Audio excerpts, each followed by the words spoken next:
여러분, 평생을 바쳐 일궈온 내 집 현관문 앞에서 갑자기 삐비빅 소리와 함께 문이 열리지 않는다면 어떤 기분이 들까요? 손가락 끝은 떨리고 머릿속은 하얘지겠죠. 더 끔찍한 건 그 문 뒤에 당신이 평생 목숨보다 아끼며 키운 자식이 서 있다는 사실입니다. 오늘 들려드릴 이야기는 67살 박명자 씨가 겪은 믿기지 않는 배신의 기록입니다. 하지만 명자 씨는 그냥 당하고만 있지 않았습니다. 과연 어떤 반전이 기다리고 있을까요? 명자 씨는 시장에서 생선 비린내를 온몸에 묻히며 30년을 살았습니다. 새벽 4시면 어김없이 일어나 도매시장으로 향했고 밤 9시가 되어서야 가게 셔터를 내렸죠. 손가락 마디마디는 뒤틀렸고 무릎 연골은 다 닳아 없어졌습니다. 허리는 펴지지도 않았어요. 겨울이면 찬물에 손을 담그고 생선 비늘을 벗겨야 했습니다. 여름이면 썩은 생선 냄새와 싸우며 파리를 쫓아야 했고요. 그래도 명자 씨는 이를 악물고 버텼습니다. 단 한 가지 이유 때문이었죠. 외아들 재훈이만큼은 남부럽지 않게 키우겠다는 결심 때문이었습니다. 남편은 재훈이가 중학생 때 교통사고로 세상을 떠났습니다. 그날 이후 명자 씨는 혼자였어요. 장례식장에서 울고 있는 아들을 보며 명자 씨는 다짐했습니다. 이 아이만큼은 절대 불쌍하게 키우지 않겠다고. 아버지 없다고 주눅 들지 않게 키우겠다고. 그래서 명자 씨는 더 악착같이 일했어요. 하루 16시간씩 가게에서 살다시피 했습니다. 학원비, 과외비, 대학 등록금. 재훈이가 원하는 건 무엇이든 해줬어요. 친구들 따라 해외여행 간다고 하면 100만 원짜리 수표를 쥐어줬습니다. 자신은 그날 점심을 굶으면서도요. 재훈이가 좋은 옷을 입고 싶다고 하면 백화점 가서 명품을 사줬어요. 자신은 시장에서 1,000원짜리 양말을 신으면서도요. 재훈이가 대학교 입학할 때는 노트북을 사줬고 취업할 때는 차를 사줬습니다. 명자 씨에게 재훈이는 삶의 전부였습니다. 재훈이가 32살이 되던 해 결혼하겠다고 했습니다. 상대는 수진이라는 여자였어요. 명자 씨는 수진 씨를 처음 봤을 때부터 마음에 들었습니다. 예의 바르고 말도 곱고 웃는 모습도 예뻤거든요. 명자 씨는 생각했죠. 우리 재훈이가 좋은 여자 만났구나. 이제 행복하게 살겠구나. 재훈이는 명자 씨에게 조심스럽게 말했습니다. 결혼 자금이 필요하다고. 집도 마련해야 하는데 돈이 부족하다고. 명자 씨는 망설이지 않았어요. 당장 은행에 가서 자신이 살던 아파트를 담보로 2억 원을 대출받았습니다. 그 돈을 고스란히 재훈이에게 줬죠. 재훈이는 그 돈으로 경기도에 신혼집을 마련했어요. 명자 씨는 매달 대출 이자 200만 원을 갚으며 허리가 더 휘었지만 아들이 행복하다니 기뻤습니다. 재훈이가 결혼한 지 3년쯤 됐을 때였습니다. 어느 날 재훈이와 수진 씨가 함께 명자 씨를 찾아왔어요. 명자 씨는 반가워서 이것저것 음식을 차렸습니다. 아들 내외가 함께 오는 게 얼마만인가 싶었거든요. 그런데 재훈이가 조심스럽게 입을 열었어요. 엄마, 우리 이번에 경기도 집 팔고 서울로 들어오려고 해. 그래? 잘 생각했다. 서울이 직장 다니기도 편하지. 그런데 서울 집값이 너무 비싸서 말이야. 우리 돈으론 좀 부족해. 명자 씨는 무슨 말을 하려는지 알았습니다. 또 돈이 필요하다는 거겠죠. 명자 씨는 한숨을 쉬었어요. 지금도 대출 이자 갚느라 허덕이는데 더 보탤 여력이 없었거든요. 그때 수진 씨가 명자 씨 손을 잡았습니다. 어머니, 사실은요. 어머니 집이 좋은 위치에 있잖아요. 강서구에 32평이면 지금 6억은 할 텐데. 우리한테 그 집 주시면 안 될까요? 명자 씨는 깜짝 놀랐어요. 뭐? 이 집을? 네. 어머니 혼자 사시기엔 너무 크잖아요. 우리가 이 집 받아서 같이 살면 어머니도 외롭지 않으시고 우리도 서울에 집 마련하고 일석이조 아니에요? 재훈이도 거들었습니다. 엄마, 우리 같이 살면 엄마 모시기도 편하고 좋잖아. 엄마 혼자 계시는 것보다 우리랑 같이 계시는 게 훨씬 나을 거야. 명자 씨는 망설였어요. 이 집은 남편과 함께 30년을 산 집이었습니다. 남편이 마지막 숨을 거둔 곳이었고 재훈이를 키운 곳이었죠. 하지만 아들 내외가 그렇게 말하니 거절하기가 어려웠습니다. 게다가 같이 산다고 하니 외롭지 않을 것 같기도 했어요. 그럼 명의만 너희 앞으로 넘기는 거야? 우리 같이 사는 거고? 당연하죠, 어머니. 저희가 어머니를 어디 보내겠어요. 죽을 때까지 모실 거예요. 수진 씨는 환하게 웃으며 말했습니다. 명자 씨는 그 웃음을 믿었어요. 착한 며느리가 거짓말을 할 리 없다고 생각했죠. 일주일 후 명자 씨는 아들 내외와 함께 구청에 갔습니다. 증여 계약서를 작성했어요. 명자 씨는 서류에 도장을 찍으면서도 마음 한구석이 불안했습니다. 하지만 재훈이가 명자 씨 손을 꽉 잡으며 말했어요. 엄마 고맙습니다. 진짜 죽을 때까지 공주처럼 모실게요. 엄마 고생 이제 끝났어요. 수진 씨도 명자 씨를 껴안았습니다. 어머니 정말 감사해요. 저희가 정말 잘할게요. 평생 효도할게요. 명자 씨는 그 약속을 가슴에 새겼습니다. 내가 평생을 바쳐 키운 자식인데 설마 날 버리겠냐고, 며느리도 저렇게 착한데 설마 날 내쫓겠냐고 믿었던 겁니다. 하지만 변화는 생각보다 빨리 찾아왔습니다. 명예 이전이 끝난 지 한 달쯤 됐을 때였어요. 명자 씨가 평소처럼 저녁을 차리고 아들 내외를 불렀는데 수진 씨가 인상을 찌푸렸습니다. 어머니, 저희 오늘 회식 있어요. 미리 말씀 안 드렸나? 아니, 처음 듣는데. 아이고, 깜빡했네. 어머니, 음식 아까우니까 혼자 드세요. 저희는 늦을 거예요. 그날 밤 명자 씨는 혼자서 차린 음식을 먹었습니다. 텅 빈 식탁이 쓸쓸했어요. 하지만 명자 씨는 이해하려 했습니다. 젊은 사람들은 회식도 많고 바쁘니까. 이틀 후 명자 씨가 반찬을 해서 냉장고에 넣어뒀는데 수진 씨가 말했어요. 어머니, 냉장고 좁으니까 이런 거 만들지 마세요. 저희는 그냥 배달 음식 먹는 게 편해요. 어머니 음식은 좀 짜고 기름지거든요. 명자 씨는 가슴이 뜨끔했습니다. 30년 동안 재훈이 입맛에 맞춰서 만들던 음식이 이제는 기름지다는 거였죠. 하지만 며느리 말도 맞는 것 같았어요. 요즘 젊은 사람들은 건강식을 좋아하니까. 한 달이 지나고 두 달이 지났습니다. 아들 내외와 함께 밥을 먹는 날이 점점 줄어들었어요. 명자 씨가 말을 걸면 대답은 짧았고 명자 씨가 TV를 보고 있으면 방에 들어가 버렸습니다. 명자 씨는 점점 외로워졌어요. 같은 집에 사는데도 혼자 사는 것보다 더 외로웠습니다. 어느 날 명자 씨가 감기에 걸렸어요. 열이 나고 기침이 심했죠. 명자 씨는 수진 씨에게 말했습니다. 수진아, 미안한데 약국 좀 다녀와 줄래? 몸이 너무 안 좋아서. 수진 씨는 스마트폰을 보면서 대답했어요. 어머니, 저 지금 바빠요. 배달 앱으로 시키세요. 요즘은 약도 배달되거든요. 명자 씨는 할 말을 잃었습니다. 며느리가 차가워진 건 알았지만 이 정도일 줄은 몰랐어요. 명자 씨는 결국 혼자 약국에 다녀왔습니다. 몸이 후들거렸지만 어쩔 수 없었죠. 그리고 명예 이전을 마친 지 정확히 1년 되던 날이었습니다. 그날은 명자 씨에게 평생 잊지 못할 날이 됐어요. 명자 씨는 평소처럼 구청 노인복지관에서 시간을 보냈습니다. 요즘 집에 있으면 눈치가 보여서 낮에는 주로 복지관에 있었거든요. 거기서 친구들도 만나고 운동도 하면서요. 오후 4시쯤 되어서 집으로 돌아왔습니다. 손에는 시장에서 산 귤 한 봉지가 들려 있었어요. 재훈이가 어릴 때부터 귤을 좋아했거든요. 현관문 앞에 선 명자 씨는 익숙한 동작으로 도어록 번호를 눌렀습니다. 7328. 재훈이 생일이었죠. 그런데 이게 웬일입니까?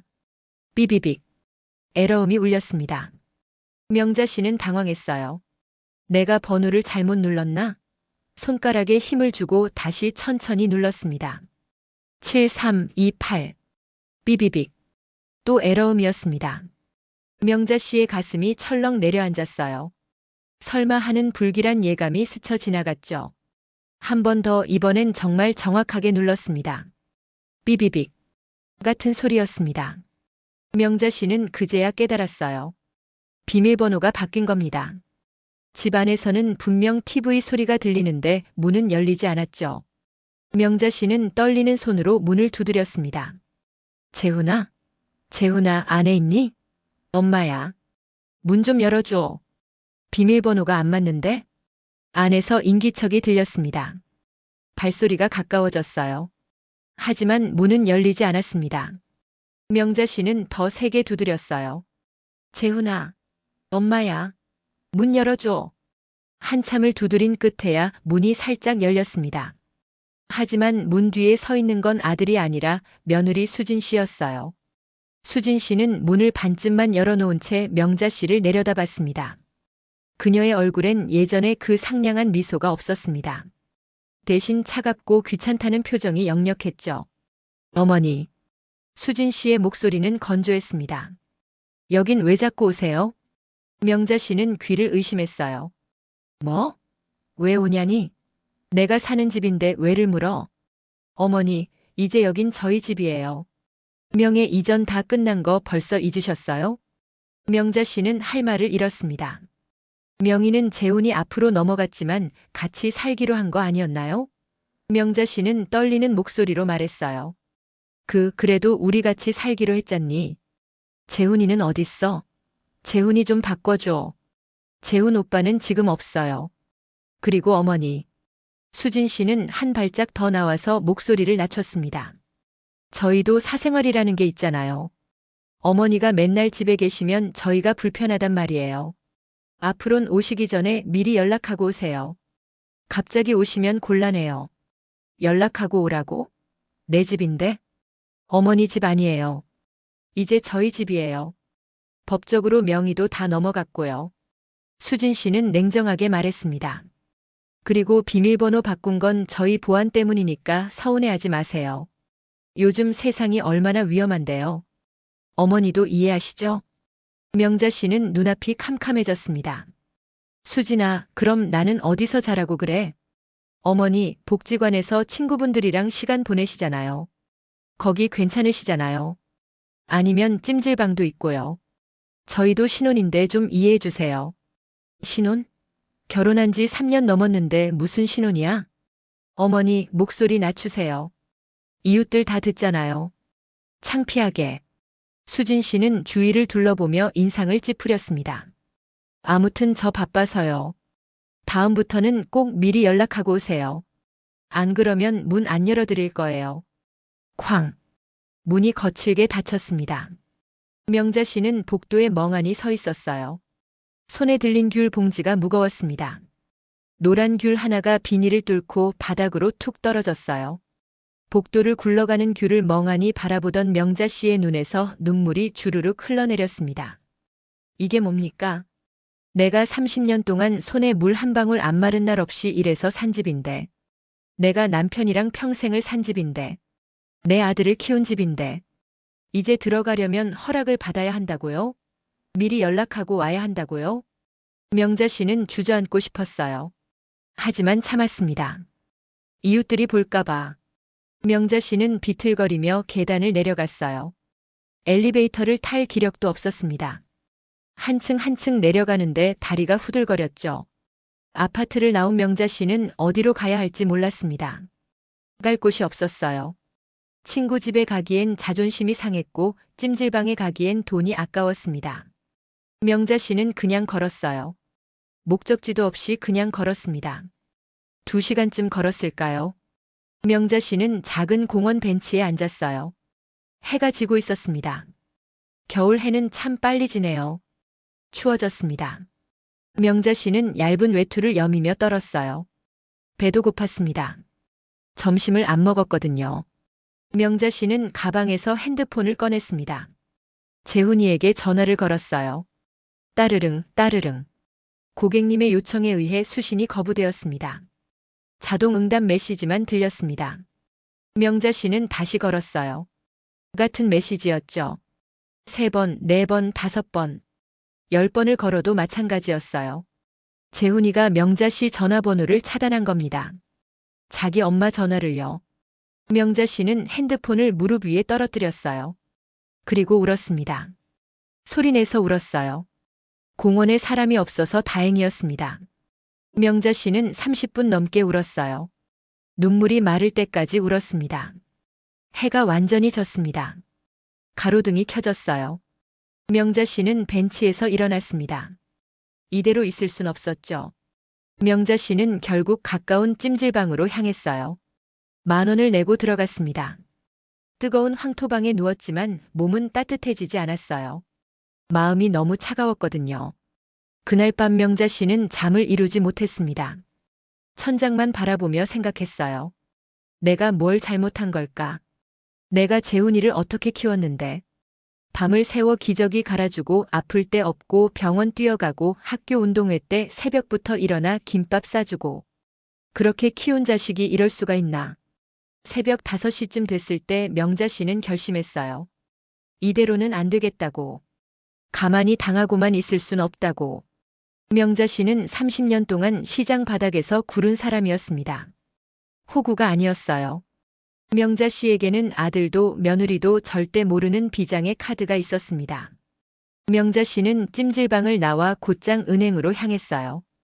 은행 문이 열리길 기다렸다가 제일 먼저 들어갔습니다. 창구 직원에게 통장을 내밀었어요. 이 통장 잔액 좀 확인해 주세요.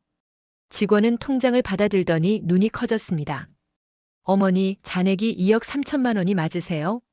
네, 맞아요. 주변 사람들이 돌아봤어요. 명자 씨는 신경 쓰지 않았습니다. 오히려 당당했죠. 이 돈 전부 새 통장으로 옮기고 싶은데요. 제 명의로만 된 통장으로요. 네, 알겠습니다. 이 돈은 명자 씨가 30년 동안 재훈이 몰래 모은 비자금이었습니다. 생선 장사하면서 하루에 10,000원씩, 20,000원씩 따로 빼놨던 거예요. 재훈이한테 다 주면 나중에 내가 아플 때 병원비는 어떻게 하나 싶어서 몰래 모아뒀던 겁니다. 명자 씨는 바보가 아니었어요. 세상 물정을 몰라서 자식에게 집을 준 게 아니었습니다. 마지막 안전판 하나는 남겨둔 거였죠. 은행 업무를 마치고 나온 명자 씨는 곧장 포털 사이트를 검색했어요. 부동산 변호사 증여 무효 소송 관련 기사들을 읽었습니다. 그리고 한 법무법인 전화번호를 찾았죠. 전화를 걸었어요.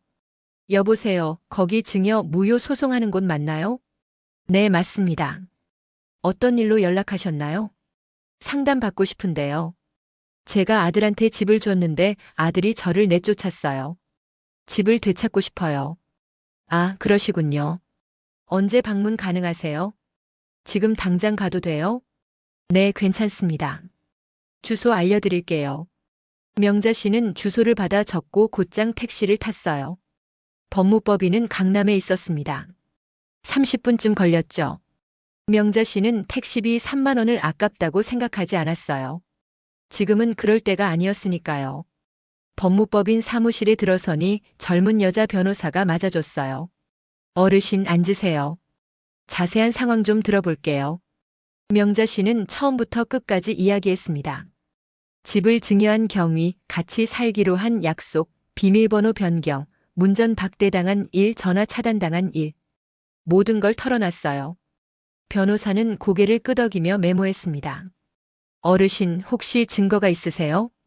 명자 씨는 가방에서 종이 한 장을 꺼냈어요. 이게 증거예요. 그건 재훈이가 직접 손으로 쓴 각서였습니다. 집 명의를 받으면서 쓴 거였죠. 저 김재훈은 어머니 박명자로부터 강서구 아파트를 증여받으며 어머니를 평생 모시고 부양할 것을 약속합니다. 2023년 4월 10일 김재훈. 변호사는 각서를 보더니 환하게 웃었어요. 어르신, 이거 대박이에요. 이 각서 하나면 소송 이길 수 있어요. 정말요? 네. 증여할 때 부양 조건을 명시했고 상대방이 그 조건을 명백히 위반했잖아요. 이건 법적으로 증여 무효 사유가 돼요. 게다가 손으로 직접 쓴 각서까지 있으니 증거로 완벽해요. 명자 씨는 처음으로 희망을 느꼈어요. 그럼 제가 집을 되찾을 수 있다는 거예요? 네, 충분히 가능해요. 다만 소송이니까 시간은 좀 걸릴 거예요. 빠르면 6개월, 길면 1년? 상관없어요. 시간이 얼마가 걸리든 끝까지 할 거예요. 좋습니다. 그럼 착수금부터 말씀드릴게요. 보통 이런 사건은 500만 원 정도 받는데요. 지금 드릴게요. 명자 씨는 망설임 없이 대답했어요. 변호사는 놀란 표정을 지었습니다. 어르신, 지금 바로요? 네. 현금으로 드릴게요.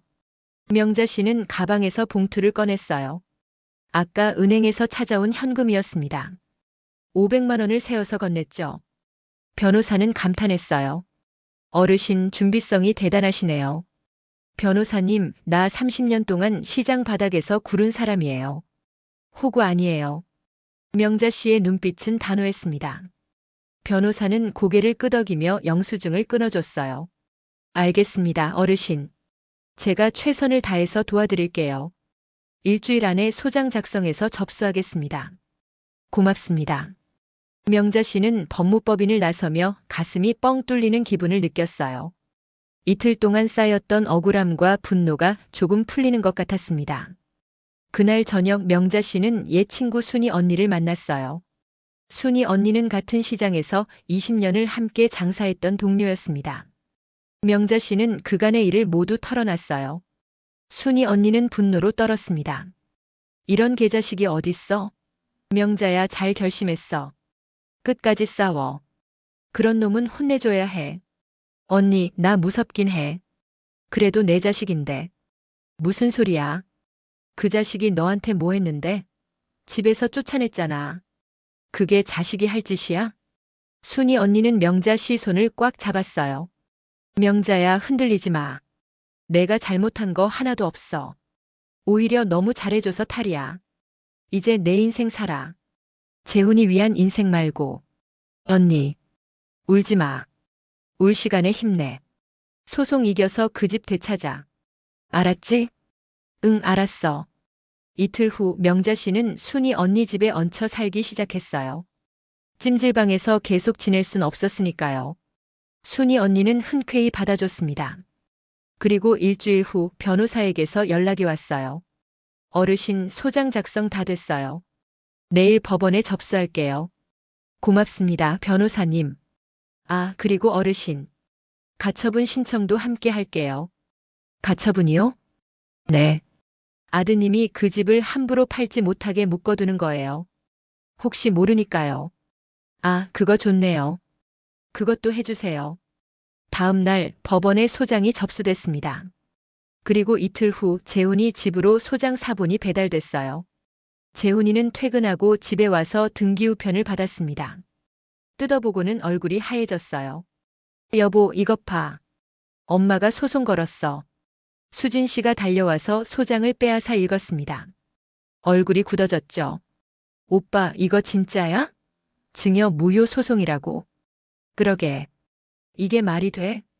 오빠, 이거 우리 집 빼앗기는 거 아니야? 재훈이는 당황해서 인터넷을 검색했어요. 증여 무효 판례, 부양 의무 불이행. 읽으면 읽을수록 불안해졌습니다. 여보, 이거 큰일 났어.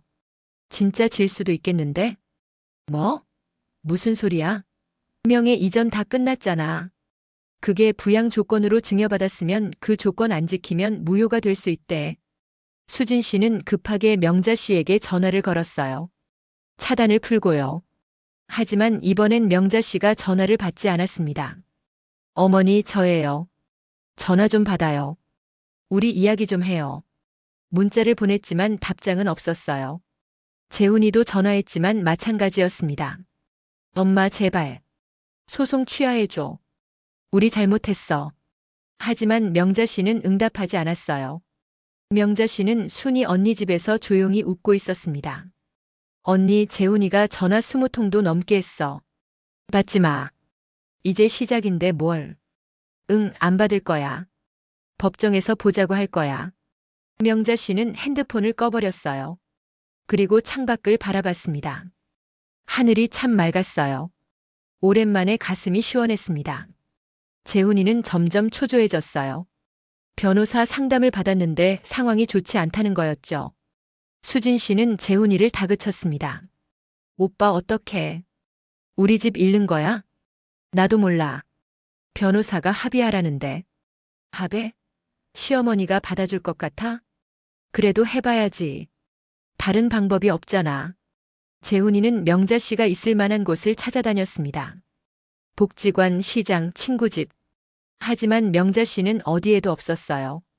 순이 언니 집에 숨어 있을 줄은 꿈에도 몰랐죠. 일주일이 지났습니다. 재훈이 집으로 또 다른 서류가 날아왔어요. 가처분 결정문이었습니다. 집을 팔 수 없게 묶어버린 거였죠. 재훈이는 머리를 감싸쥐었어요. 완전 끝났어. 우리 완전 끝났어. 수진 씨는 울기 시작했습니다. 오빠 어떡해. 정말 어떡해. 하지만 어떡할 도리가 없었어요. 명자 씨는 이미 강을 건넜고 재훈이 내외는 그 강 건너편에서 발만 동동 구를 뿐이었습니다. 그날 밤 명자 씨는 순이 언니와 소주 한 잔을 나눴어요. 언니, 나 잘하고 있는 거 맞지? 당연하지. 넌 내 권리 찾는 거야. 잘못한 거 하나도 없어. 그래도 가끔 마음이 약해져. 그래도 내가 낳은 자식인데. 순이 언니는 명자 씨 어깨를 토닥였습니다. 명자야, 자식이라고 해서 부모한테 함부로 해도 되는 거 아니야. 내가 지금 하는 일은 정당한 거야. 흔들리지 마. 응, 안 흔들릴게. 명자 씨는 소주잔을 비웠어요. 쓰디쓴 술이었지만 목구멍으로 넘어가는 게 시원했습니다. 한 달 후 첫 재판 기일이 잡혔습니다. 명자 씨와 재훈이 내외가 법정에서 마주하게 되는 날이었죠. 과연 재판은 어떻게 진행될까요? 명자 씨는 정말 집을 되찾을 수 있을까요? 그리고 명자 씨에게는 아직 아무도 모르는 또 다른 비밀이 하나 더 남아 있었습니다. 다음 챕터 시어머니의 반격. 법정에서 마주한 자식에서 그 치열한 법정 공방과 숨겨진 비밀이 공개됩니다. 첫 재판 기일은 소송을 제기한 지 한 달 후였습니다. 명자 씨는 그날 아침 일찍 일어나 옷을 차려입었어요. 순이 언니가 빌려준 검은색 정장이었습니다. 거울을 보니 낯선 사람이 서 있는 것 같았죠. 명자 씨는 평생 시장에서 앞치마만 두르고 살았거든요. 정장을 입은 건 남편 장례식 이후 처음이었어요. 언니, 나 떨려. 순이 언니가 명자 씨 어깨를 토닥였습니다. 명자야, 넌 잘못한 게 하나도 없어. 당당하게 가. 알았지? 응. 법원까지는 지하철로 40분 거리였어요. 명자 씨는 지하철 안에서 계속 손을 비볐습니다. 긴장돼서 손에 땀이 났거든요. 오늘 재훈이를 볼 생각을 하니 가슴이 두근거렸어요. 미움과 그리움이 뒤섞인 복잡한 감정이었습니다. 법원에 도착하니 이지은 변호사가 기다리고 있었어요. 어르신 오셨어요? 준비는 다 됐어요. 걱정 마세요. 고맙습니다, 변호사님. 오늘은 첫 재판이라 간단하게 진행될 거예요.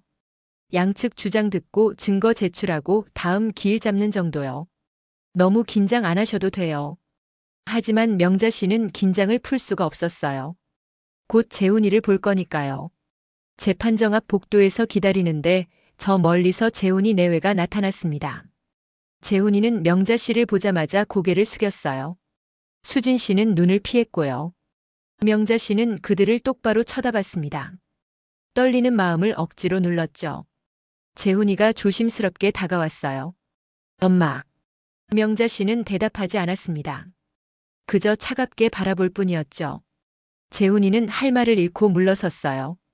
재판정 문이 열렸습니다. 명자 씨와 이지은 변호사가 원고석에 앉았어요. 건너편 피고석에는 재훈이 내외와 그들의 변호사가 앉았습니다. 방청석에는 몇몇 사람들이 앉아 있었어요. 순이 언니도 와 있었고요. 판사가 들어왔습니다. 중년의 남자 판사였어요. 증여 무효 청구 사건 시작하겠습니다. 원고 측 주장부터 들어보겠습니다. 이지은 변호사가 일어섰습니다. 재판장님, 원고 박명자 씨는 2023년 4월 10일 피고 김재훈에게 서울시 강서구 소재 아파트를 증여했습니다. 당시 증여 조건은 명확했습니다. 피고가 원고를 평생 부양한다는 조건이었습니다. 이지은 변호사는 서류를 제출했어요. 이것이 피고가 직접 작성한 각서입니다. 여기 보시면 어머니를 평생 모시고 부양할 것을 약속합니다라고 명시되어 있습니다. 판사가 각서를 받아들었습니다. 자세히 읽더니 고개를 끄덕였어요. 계속하세요. 하지만 피고는 증여받은 지 1년 만에 이 약속을 파기했습니다. 집 도어록 비밀번호를 바꿔 원고가 집에 들어가지 못하게 했고 원고에게 미리 연락하고 오라며 문전박대했습니다. 심지어 원고의 전화번호를 차단했습니다. 재판정이 술렁거렸어요. 이지은 변호사는 계속 말을 이었습니다. 더 심각한 것은 피고가 원고를 요양원에 보내려 했다는 점입니다. 원고의 의사는 전혀 묻지 않은 채 일방적으로 요양원을 알아봤고 원고에게 짐을 싸라고 통보했습니다. 이지은 변호사는 재훈이가 보낸 문자 메시지를 제출했어요. 이것이 증거입니다. 피고가 원고에게 보낸 문자입니다. 여기 보시면 엄마는 공기 좋은 요양원에 계시는 게 건강에도 좋을 것 같아요. 이미 상담 예약해뒀으니 내일 짐 싸두세요라고 적혀 있습니다. 판사는 문자를 읽고 인상을 찌푸렸어요. 피고 측은 뭐라고 반박하시겠습니까? 재훈이 측 변호사가 일어섰습니다. 40대 남자 변호사였어요. 재판장님, 피고도 나름의 사정이 있었습니다. 피고는 대출금 3억 원을 갚아야 하는 상황이었고 경제적으로 매우 어려웠습니다. 원고를 부양하고 싶어도 여건이 되지 않았던 겁니다. 경제적 어려움이 부양 의무를 면제시켜주지는 않습니다. 계속하세요. 그리고 요양원건은 원고의 건강을 염려해서 한 제안이었습니다. 원고께서 연세도 많으시고 혼자 계시기 힘드실 것 같아서 더 나은 환경을 찾아드리려 했던 겁니다. 이지은 변호사가 바로 반박했어요. 재판장님, 원고의 건강을 염려했다면 왜 집에 들어오지 못하게 했습니까? 왜 전화를 차단했습니까?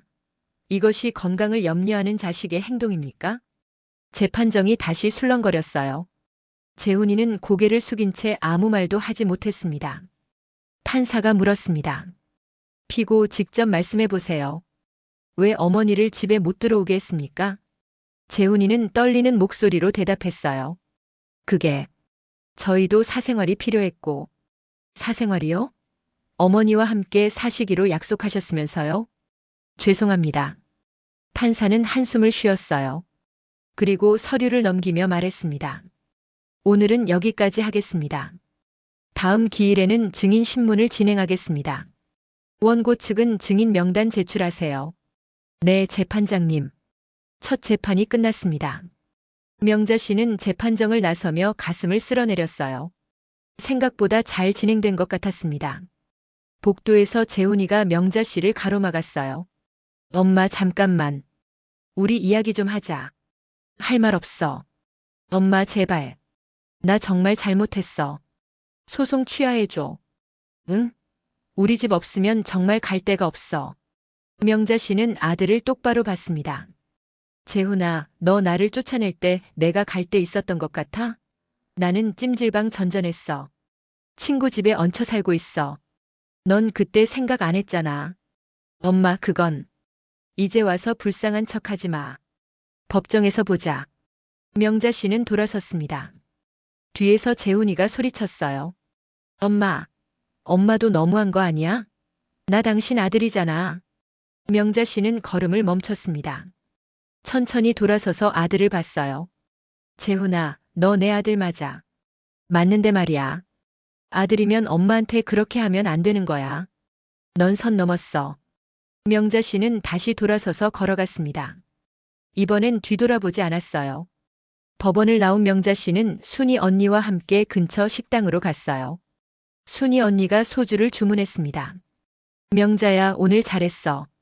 재훈이 얼굴 봤어? 완전 쥐구멍 찼더라. 언니, 나 가슴이 아파. 그래도 내가 낳은 자식인데. 명자야, 지금 흔들리면 안 돼. 재훈이가 너한테 뭘 했는지 잊지 마. 아니죠. 절대 아니죠. 명자 씨는 소주잔을 들이켰어요. 쓰디 쓴 술이 목구멍을 타고 내려갔습니다. 2주일 후 두 번째 재판 기일이 잡혔습니다. 이번에는 증인 신문이 있는 날이었어요. 이지은 변호사는 3명의 증인을 신청했습니다. 아파트 경비 아저씨, 같은 층 이웃 김 여사, 그리고 복지관 관계자였죠. 첫 번째 증인은 경비 아저씨였습니다. 60대 중반의 인자해 보이는 분이었어요. 이지은 변호사가 물었습니다. 증인께서는 원고 박명자 씨를 아십니까? 네, 잘 압니다. 우리 아파트에서 30년 넘게 사신 분이에요. 증인께서 원고가 집에 못 들어가는 걸 본 적이 있습니까? 네, 여러 번 봤습니다. 작년 겨울에 특히 심했어요. 구체적으로 말씀해 주시겠습니까? 경비 아저씨는 한숨을 쉬었어요. 작년 12월이었을 겁니다. 할머니께서 복도에 1시간 넘게 서 계시더라고요. 추운 날씨인데도요. 제가 할머니 괜찮으세요? 했더니 우시면서 집에 못 들어간다고 하시더라고요. 재판정이 조용해졌어요. 경비 아저씨는 계속 말했습니다. 비밀번호가 바뀌었다고 하시더라고요. 문을 두드려도 며느리가 안 열어준다고. 결국 그날 할머니는 그냥 가셨어요. 어디로 가셨는지는 모르겠지만 정말 안쓰러웠습니다. 그런 일이 자주 있었습니까? 네, 한두 번이 아니었어요. CCTV 보면 다 나와요. 할머니가 문 앞에서 서성이다가 결국 돌아가시는 장면들. 이지은 변호사는 CCTV 영상을 제출했어요. 판사가 모니터로 영상을 봤습니다. 명자 씨가 문 앞에서 1시간 넘게 서 있다가 결국 계단으로 내려가는 모습이 찍혀 있었죠. 판사는 인상을 찌푸렸어요. 피고 측은 반대 신문하시겠습니까? 재훈이 측 변호사가 일어섰습니다. 증인, 혹시 원고와 피고가 다투는 걸 직접 들은 적은 없죠? 다투는 소리는 못 들었습니다. 하지만 할머니가 우시는 건 여러 번 봤어요. 그럼 확실한 건 아니지 않습니까? 경비 아저씨는 화가 난 듯 말했어요. 확실하지 않으면 할머니가 왜 겨울에 복도에서 1시간 넘게 서 계셨겠어요? 이게 확실한 증거 아닙니까? 재판정이 술렁거렸어요. 재훈이 측 변호사는 더 이상 질문하지 못했습니다. 두 번째 증인은 이웃 김 여사였어요. 70대 할머니였습니다.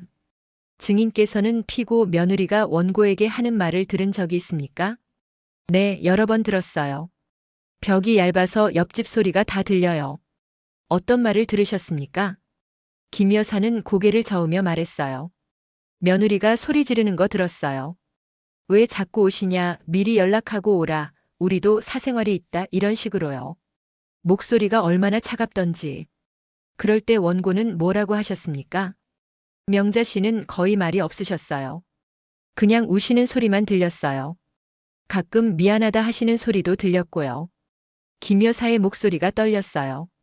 제가 옆집에 살면서 30년을 봤는데요. 명자 씨가 얼마나 고생하며 아들 키웠는지 다 압니다. 새벽같이 나가서 밤늦게 들어오시고 아들 대학 보내시느라 빚까지 지시고 그런 분을 저렇게 대하는 게 말이 됩니까? 김 여사는 울컥했어요. 명자 씨도 눈물을 닦았습니다. 판사가 물었습니다. 증인 진정하세요. 그런 일이 언제부터 시작됐습니까? 작년 4월쯤부터요. 명예 이전하고 나서부터 달라졌어요. 그 전에는 며느리가 그래도 인사도 잘하고 그랬는데 명예 넘어간 다음부터는 완전히 사람이 바뀌었어요. 세 번째 증인은 복지관 관계자였습니다. 40대 여자 사회복지사였어요. 증인께서는 원고를 복지관에서 보셨죠? 네, 작년 5월부터 거의 매일 오셨어요. 원고의 상태가 어땠습니까? 사회복지사는 안타까운 표정을 지었어요. 많이 우울해 보이셨어요. 처음엔 그냥 조용히 앉아만 계시더니 나중엔 상담실로 찾아오셔서 우시면서 말씀하셨어요. 무슨 말씀을 하셨습니까? 아들한테 집을 줬는데 아들이 자기를 쫓아냈다고 하셨어요. 갈 곳이 없어서 복지관에 온다고. 저녁에도 집에 가기 싫다고 하셨어요. 사회복지사의 목소리가 떨렸습니다. 한 번은 내가 아들을 잘못 키웠나 봐. 내가 뭘 잘못했을까 하시면서 계속 우셨어요. 제가 위로해드렸지만 소용이 없었어요. 정말 마음이 아팠습니다. 증인 신문이 끝났습니다. 재판정 분위기는 명자 씨에게 완전히 유리했어요. 재훈이는 고개를 들지 못했고 수진 씨는 손수건으로 얼굴을 가렸습니다. 판사가 말했습니다. 오늘 증인 신문을 통해 사실관계가 명확히 드러났습니다. 피고 측은 다음 기일까지 입장을 정리해 오시기 바랍니다. 합의 의사가 있으시면 그것도 고려해 보세요. 재판이 끝나고 복도로 나왔을 때 재훈이 측 변호사가 이지은 변호사에게 다가왔어요. 변호사님, 합의 좀 하시죠. 저희 쪽에서 집 돌려드리겠습니다. 이지은 변호사는 명자 씨를 쳐다봤어요. 명자 씨는 고개를 저었습니다. 합의는 안 합니다. 판결받고 싶어요. 어르신 합의하시면 더 빨리 끝나는데요. 아니에요. 나는 재훈이가 법원에서 정식으로 잘못했다는 판결받는 걸 보고 싶어요. 그래야 정신 차리니까. 재훈이 측 변호사는 난처한 표정으로 물러섰어요. 재훈이가 명자 씨 앞에 무릎을 꿇었습니다. 엄마, 제발. 우리 정말 잘못했어. 다시는 안 그럴게. 제발 소송만 취하해줘. 수진 씨도 따라 무릎 꿇었어요. 어머니, 저희가 미쳤었어요. 정말 죄송해요. 어머니 모시고 잘 살게요. 제발요. 복도에 있던 사람들이 모두 쳐다봤어요. 하지만 명자 씨는 표정 하나 변하지 않았습니다. 일어나세요. 목이 흉하게. 엄마. 재훈아, 너 진심으로 미안해서 무릎 꿇은 거 아니지? 집 잃기 싫어서 그러는 거지. 나는 알아. 내 속마음. 명자 씨는 차갑게 말했어요. 너희가 날 내쫓을 때는 언제고 이제 와서 무릎 꿇어. 늦었어. 이미 늦었다고. 명자 씨는 돌아서서 걸어갔습니다. 뒤에서 재훈이와 수진 씨가 우는 소리가 들렸지만 명자 씨는 멈추지 않았어요. 법원을 나온 명자 씨는 순이 언니와 함께 근처 카페로 갔습니다. 이지은 변호사도 함께였어요. 어르신, 오늘 재판 정말 잘 됐어요. 증인들 증언이 완벽했어요. 이대로면 100% 이겨요. 정말요? 네. 다음 재판이 마지막일 거예요. 그때 판결 나올 겁니다.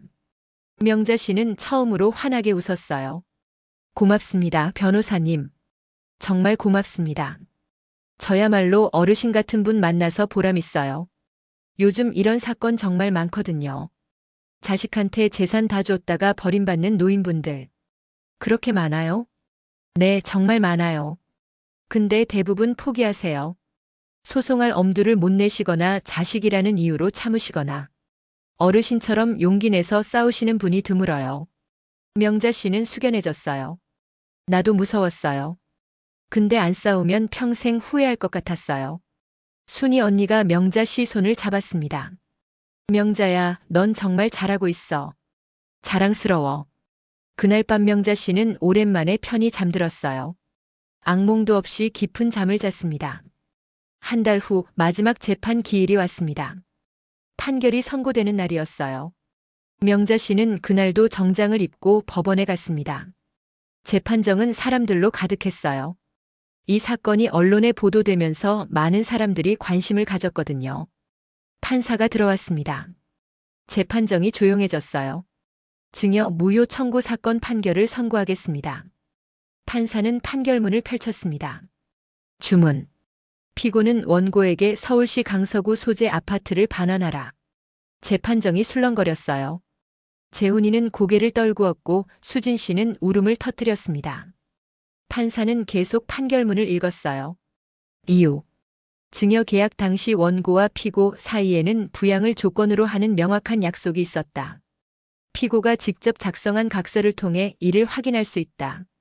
그러나 피고는 증여받은 지 1년 만에 이 약속을 파기했다. 집 출입을 제한하고 연락을 차단했으며 심지어 원고를 요양원에 보내려 했다. 이는 부양 의무의 명백한 불이행이다. 판사의 목소리는 단호했습니다.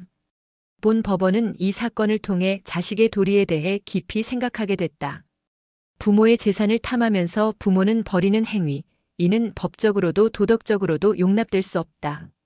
증여는 단순한 재산 이전이 아니다. 거기에는 가족 간의 신뢰와 약속이 담겨 있다.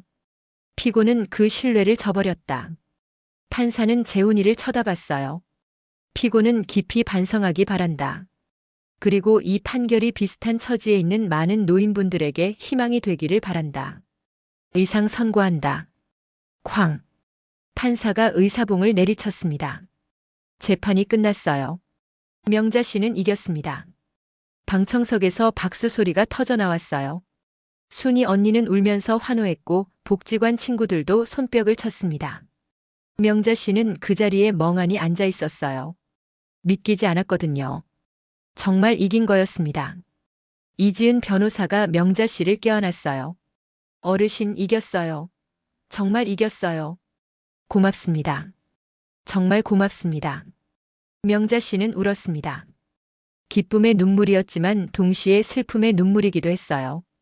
결국 법정에서 자식과 싸워 이긴 거니까요. 재판정을 나서는데 재훈이가 명자 씨 앞을 가로막았어요. 엄마, 이제 만족해? 재훈이의 목소리는 원망으로 가득했습니다.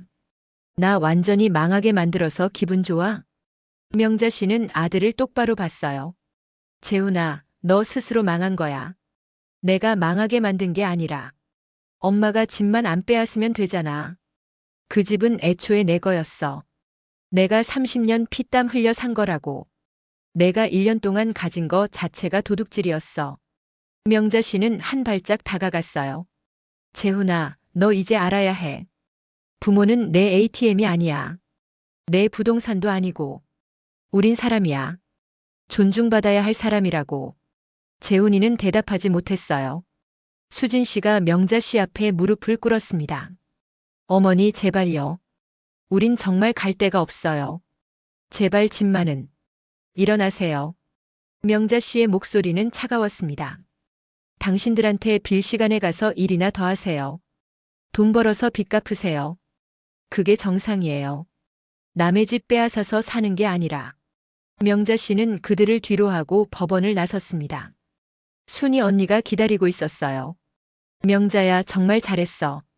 정말 잘했어. 두 사람은 껴안고 울었습니다. 긴 싸움이 끝났어요. 그날 오후 명자 씨는 이지은 변호사와 함께 강제 집행 신청을 했습니다. 재훈이 내외를 집에서 내보내기 위해서였어요. 일주일 후 집행관과 함께 명자 씨는 아파트로 갔습니다. 재훈이 내외는 이미 짐을 다 싸놓은 상태였어요. 선택의 여지가 없었죠. 명자 씨가 집에 들어섰을 때 재훈이와 수진 씨는 마지막 짐을 들고 나가는 중이었습니다. 수진 씨가 명자 씨를 스치며 중얼거렸어요. 평생 저주받으실 거예요. 명자 씨는 웃었습니다. 저주는 이미 받았어요. 너희 같은 자식 키운 게 저주였죠. 이제 그 저주에서 해방됐으니 오히려 축복이네요. 문이 닫혔습니다. 명자 씨는 홀로 텅 빈 집에 남았어요. 1년 만에 돌아온 집이었습니다. 거실을 천천히 걸었어요. 가구는 다 없어졌지만 벽의 흠집들은 그대로였습니다. 남편과의 추억, 재훈이를 키운 기억. 모든 게 이 집에 있었죠. 명자 씨는 베란다로 나갔어요. 서울 야경이 한눈에 들어왔습니다. 여보, 나 잘했죠? 재훈이 제대로 혼내줬어요. 바람이 불어왔습니다. 명자 씨는 그게 남편의 대답이라고 믿었어요. 다음 날 명자 씨는 부동산에 매물을 내놨습니다. 이지은 변호사가 물었어요. 어르신, 정말 파실 거예요? 이 집에서 계속 사셔도 되는데. 아니에요. 이 집은 추억이 너무 많아요. 좋은 추억도 있지만 나쁜 추억도 생겼고. 새로 시작하고 싶어요. 어디로 가실 건데요? 작은 원룸 하나 얻을 거예요. 나 혼자 살기엔 그걸로 충분해요. 그럼 남은 돈은요? 명자 씨는 잠시 망설이다가 대답했어요. 기부할 거예요. 나처럼 자식한테 배신당한 노인들 돕는 데 쓰라고요. 이지은 변호사는 감동했어요. 어르신, 정말 대단하세요. 아니에요. 그냥 내가 받은 상처를 다른 사람은 안 받았으면 해서요. 한 달 후 집이 팔렸습니다. 6억 2천만 원이었어요. 명자 씨는 그 돈으로 보증금 3천만 원짜리 원룸을 얻었습니다. 나머지 5억 9천만 원. 그중 5억 원을 노인복지단체에 기부했어요. 기부 소식은 지역신문에도 실렸습니다. 기자가 명자 씨를 인터뷰했어요. 어르신, 왜 이렇게 큰 돈을 기부하시는 겁니까? 나처럼 자식한테 배신당한 노인들이 많더라고요. 그분들 도와주고 싶어요. 법률 지원도 해주고 상담도 해주고. 아드님은 뭐라고 하시던가요? 재훈이는 이제 상관없어요. 우린 남이니까. 기사가 나간 후 명자 씨에게 연락이 쏟아졌습니다. 비슷한 처지의 노인들이었어요. 저도 아들한테 집 빼앗겼어요. 어떻게 하면 되나요? 며느리가 저를 학대해요. 도와주세요. 명자 씨는 그들을 하나하나 상담해줬어요. 이지은 변호사를 소개해주기도 하고 복지관을 안내해주기도 했습니다. 어느 날 명자 씨에게 재훈이에게서 문자가 왔어요. 엄마, 보고 싶어. 한 번만 만나줘. 명자 씨는 한참을 망설이다가 답장했습니다. 미안하다. 넌 이제 내 아들이 아니야. 행복하게 살아. 문자를 보내고 명자 씨는 재훈이 전화번호를 삭제했어요. 완전히 끝낸 겁니다. 새 원룸에서의 첫날 밤 명자 씨는 작은 베란다에 나가 하늘을 봤어요. 별이 총총했습니다. 명자 씨는 처음으로 진짜 자유를 느꼈어요. 자식에게서 의무에서 기대에서 자유로워진 기분이었죠. 이제 내 인생이야. 내가 하고 싶은 거 하면서 살 거야. 명자 씨는 미소 지었습니다. 70을 바라보는 나이에 새로운 인생이 시작된 거였어요. 그리고 명자 씨에게는 아직 아무도 모르는 비밀이 하나 더 남아 있었습니다. 명자 씨가 새 원룸에서 지낸 지 한 달쯤 됐을 때였습니다. 어느 날 오후 명자 씨는 은행에서 온 편지 한 통을 받았어요. 두꺼운 봉투였습니다. 뜯어보니 부동산 관련 서류들이 들어있었죠. 명자 씨는 서류를 보며 미소 지었습니다. 드디어 때가 온 거예요. 명자 씨에게는 재훈이가, 아니 그 누구도 모르는 비밀이 하나 더 있었거든요. 명자 씨는 곧장 순이 언니에게 전화를 걸었어요. 언니, 나 좀 급한 일이 생겼어. 지금 만날 수 있어? 그래, 어디서 볼까? 우리 집으로 와줘. 보여줄 게 있어. 1시간 후 순이 언니가 명자 씨 원룸에 도착했습니다. 명자 씨는 테이블 위에 서류들을 펼쳐 놓았어요. 언니, 이것 봐. 순이 언니는 서류를 집어들었습니다. 그리고 눈이 휘둥그레졌어요. 명자야, 이게 뭐야? 부동산 등기부등본? 경기도 평택시? 응. 내 땅이야. 뭐? 내 땅? 명자 씨는 고개를 끄덕였습니다. 20년 전에 산 거야. 평택의 공장 부지로 개발된다는 소문을 들었거든. 그래서 돈 모아서 땅을 샀어. 800평. 순이 언니는 입을 다물지 못했어요. 800평? 그게 지금 얼마인데? 명자 씨는 서류 한 장을 더 꺼냈습니다. 부동산 감정서였어요. 감정받았어. 지금 시세로 15억이래. 뭐? 15억? 순이 언니는 의자에 주저앉았습니다. 명자 씨는 차분하게 설명했어요. 언니, 나 바보 아니야. 재훈이한테 아파트 주면서도 불안했어. 그래서 이 땅은 절대 말 안 했지. 만약을 위해서. 명자야, 그럼 재훈이는 이거 몰라? 응, 전혀 몰라. 내가 시장에서 장사할 때 몰래 산 거야. 등기도 내 이름으로만 되어 있고. 순이 언니는 감탄했어요. 명자야, 넌 정말 대단해. 그런데 이 땅을 왜 이제 꺼낸 거야? 명자 씨의 눈빛이 날카로워졌습니다. 팔 거야. 그리고 그 돈으로 재단을 만들 거야. 재단? 응. 나처럼 자식한테 배신당한 노인들 돕는 재단. 법률 지원도 해주고 생활비도 지원해주고 상담도 해주는 거야. 순이 언니는 명자 씨 손을 잡았어요. 명자야, 정말 좋은 생각이야. 근데 재훈이는 어떡하고? 명자 씨는 차갑게 웃었습니다. 재훈이? 재훈이는 내가 망했다고 생각하겠지. 원룸에서 근근히 산다고. 근데 사실은 15억짜리 땅 주인이야. 재밌지 않아? 명자야, 재훈이가 알면 기절하겠는데? 알게 할 거야. 일부러. 재훈이가 제대로 정신 차리게. 명자 씨는 서류를 정리하며 말했어요. 언니, 내일 부동산 중개인 만나기로 했어. 땅 팔 거야. 빨리 팔아서 재단 설립하고 싶어. 그래, 잘 생각했어. 다음 날 명자 씨는 평택으로 향했습니다. 부동산 중개인과 만나기로 한 거였죠. 평택역에서 내려 택시를 타고 20분쯤 가니 넓은 땅이 나타났어요. 명자 씨의 땅이었습니다. 20년 전에는 그냥 허허벌판이었어요. 하지만 지금은 주변에 공장들이 들어서 있었고 도로도 깔려 있었습니다. 개발이 된 거였죠. 부동산 중개인이 명자 씨를 맞이했습니다. 어르신, 이 땅 정말 좋은 위치예요. 바로 옆에 대기업 물류센터 들어온대요. 매수 의향 있는 곳 벌써 3군데나 됩니다. 얼마에 팔 수 있어요? 15억은 무난하고 잘하면 17억까지도 가능할 것 같아요. 명자 씨는 만족스러운 표정을 지었어요. 빨리 진행해 주세요. 급하거든요. 알겠습니다. 일주일 안에 매수자 확정하겠습니다. 명자 씨는 평택에서 돌아오는 기차 안에서 창밖을 바라봤어요. 20년 전 이 땅을 살 때가 생각났습니다. 시장 친구가 귀띔해준 정보였어요.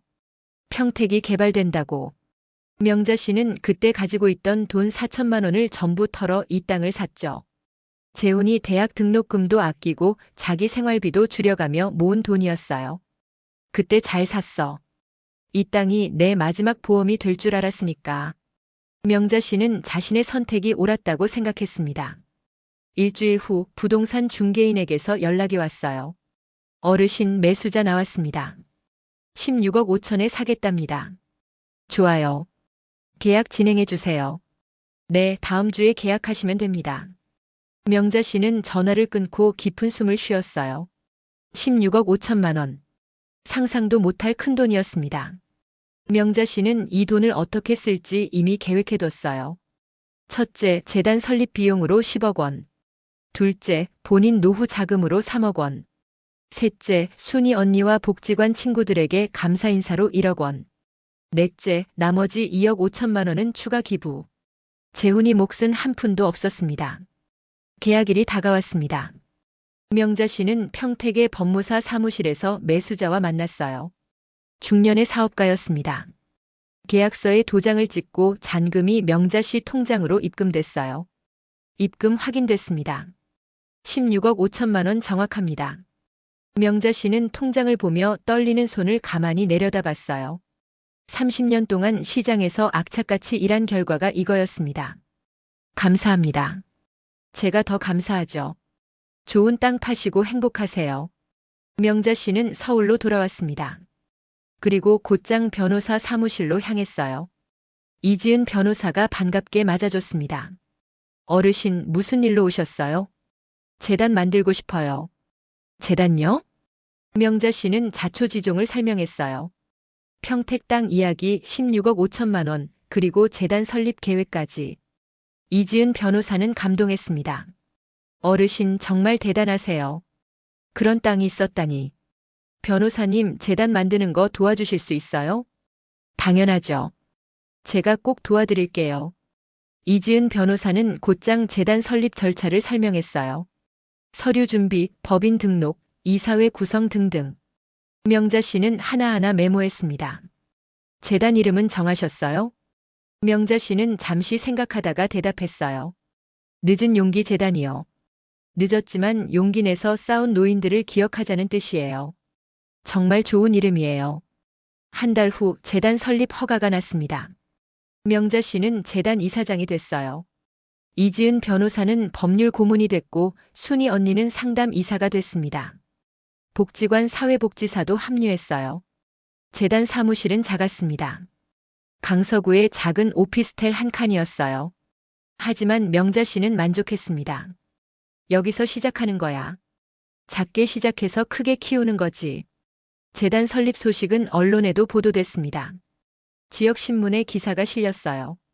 68세 노인 16억 들여 노인 인권재단 설립. 기사에는 명자 씨의 사연이 자세히 나왔습니다. 아들에게 배신당한 이야기, 법정 투쟁 이야기, 그리고 재단 설립 이야기까지. 기사는 큰 반향을 일으켰어요.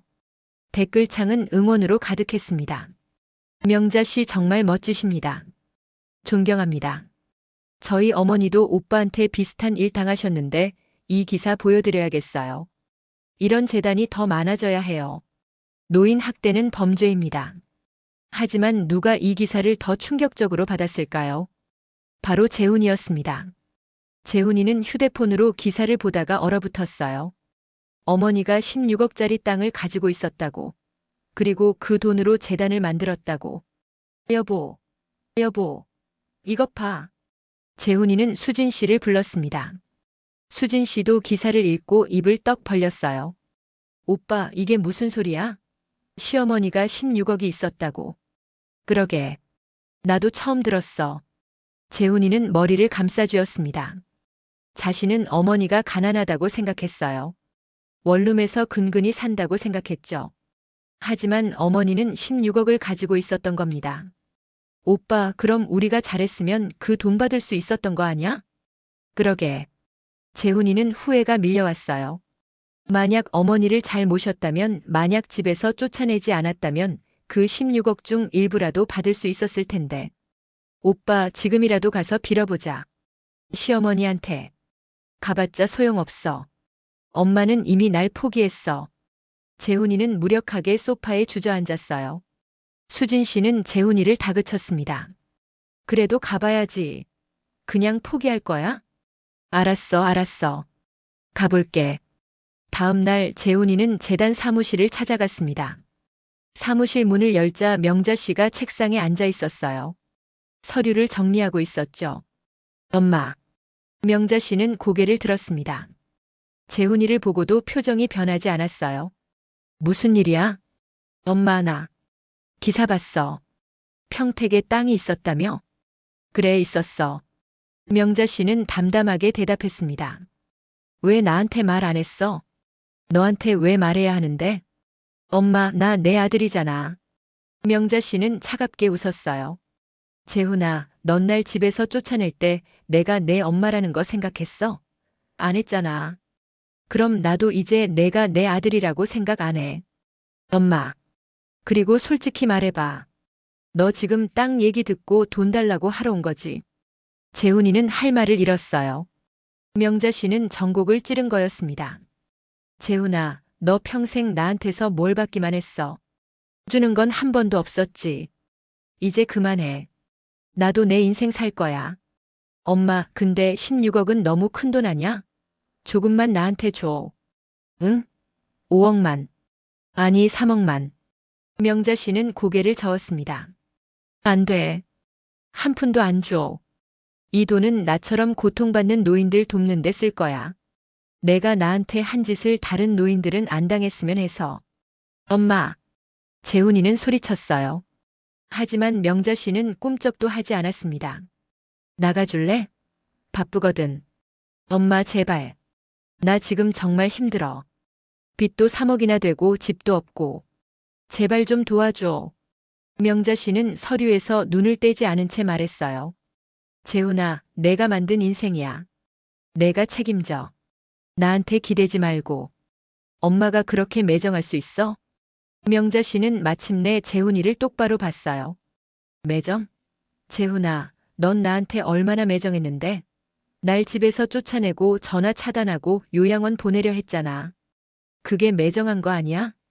재훈이는 대답하지 못했습니다. 재훈아, 이제 그만 가. 다시는 날 찾아오지 마. 우린 이미 남이야. 명자 씨는 다시 서류로 눈을 돌렸어요. 재훈이는 한참을 서 있다가 결국 사무실을 나갔습니다. 문이 닫히자 명자 씨는 펜을 놓고 깊은 숨을 쉬었어요. 가슴이 아팠지만 후회하지 않았습니다. 이게 맞는 거라고 명자 씨는 믿었어요. 순이 언니가 들어왔습니다. 명자야, 재훈이 왔다 갔어? 응. 뭐래? 돈 달라더라. 예상했던 대로. 순이 언니는 한숨을 쉬었어요.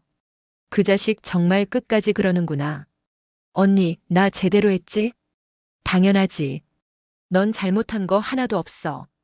그날 밤 명자 씨는 원룸에 혼자 앉아 생각에 잠겼어요. 재훈이를 만난 게 마음에 걸렸습니다. 아무리 배신당했어도 30년을 키운 자식이었거든요. 하지만 명자 씨는 고개를 저었어요. 흔들리면 안 됐습니다. 재훈이에게 돈을 주는 순간 또다시 이용당할 게 뻔했으니까요. 난 이제 내 인생을 살 거야. 재훈이 인생이 아니라. 명자 씨는 다짐했습니다.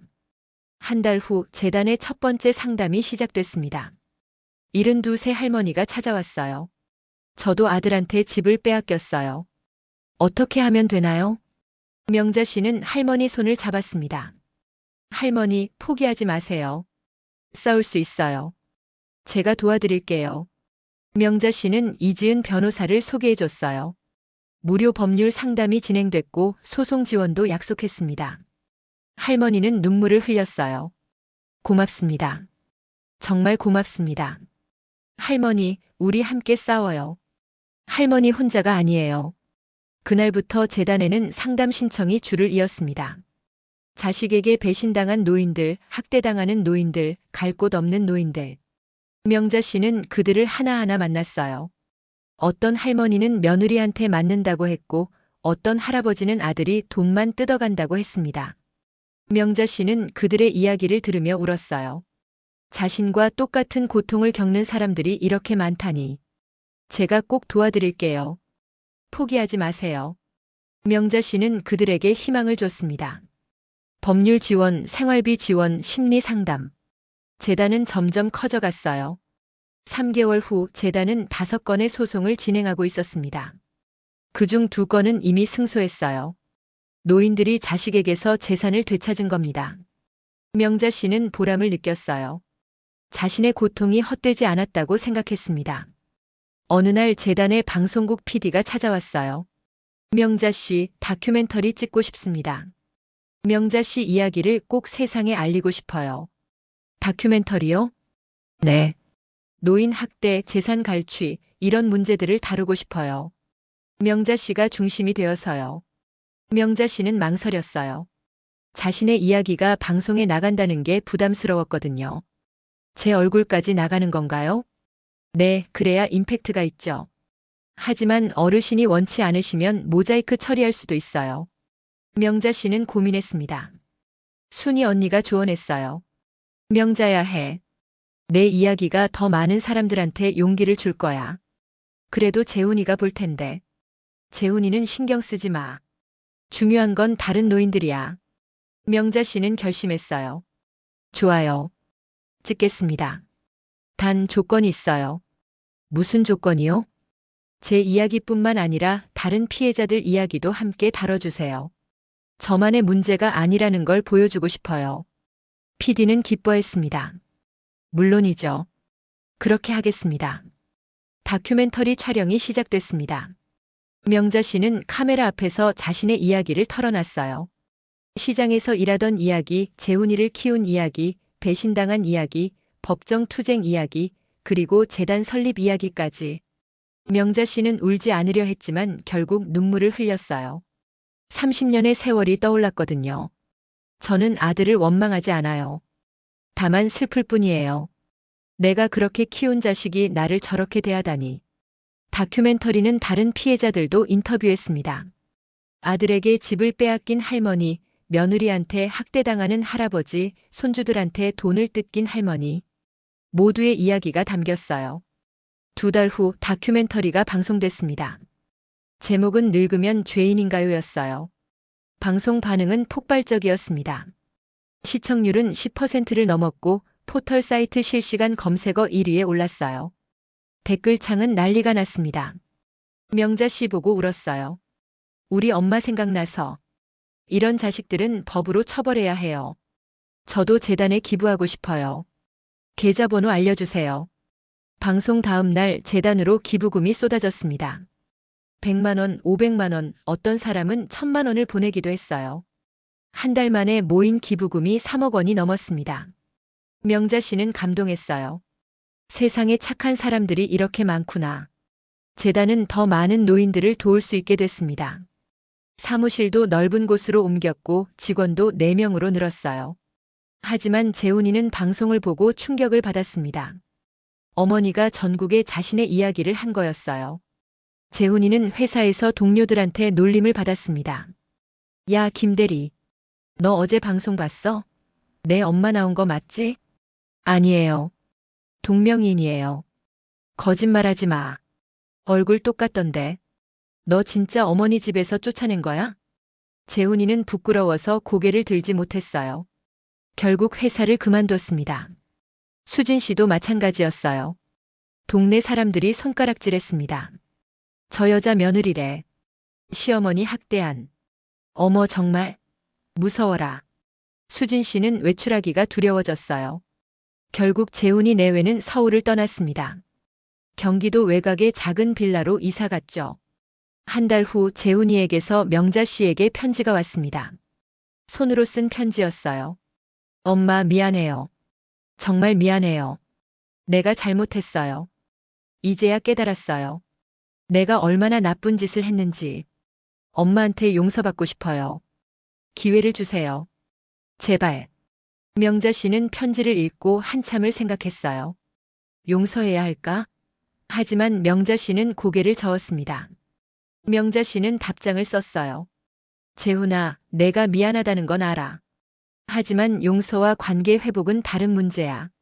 나는 너를 용서했어. 안 그랬으면 이렇게 편하게 살지 못했을 거야. 하지만 우리가 다시 모자 관계로 돌아갈 수는 없어. 이미 선이 넘어졌거든. 너는 내 인생을 살아. 나는 내 인생을 살게. 행복하렴. 명자 씨는 편지를 붙였어요. 그리고 재훈이 생각을 지우려 애썼습니다. 1년이 지났습니다. 재단은 100명이 넘는 노인을 도왔어요. 그중 30명은 소송을 통해 재산을 되찾았고 50명은 상담과 지원을 받았습니다. 나머지는 보호시설로 연결됐죠.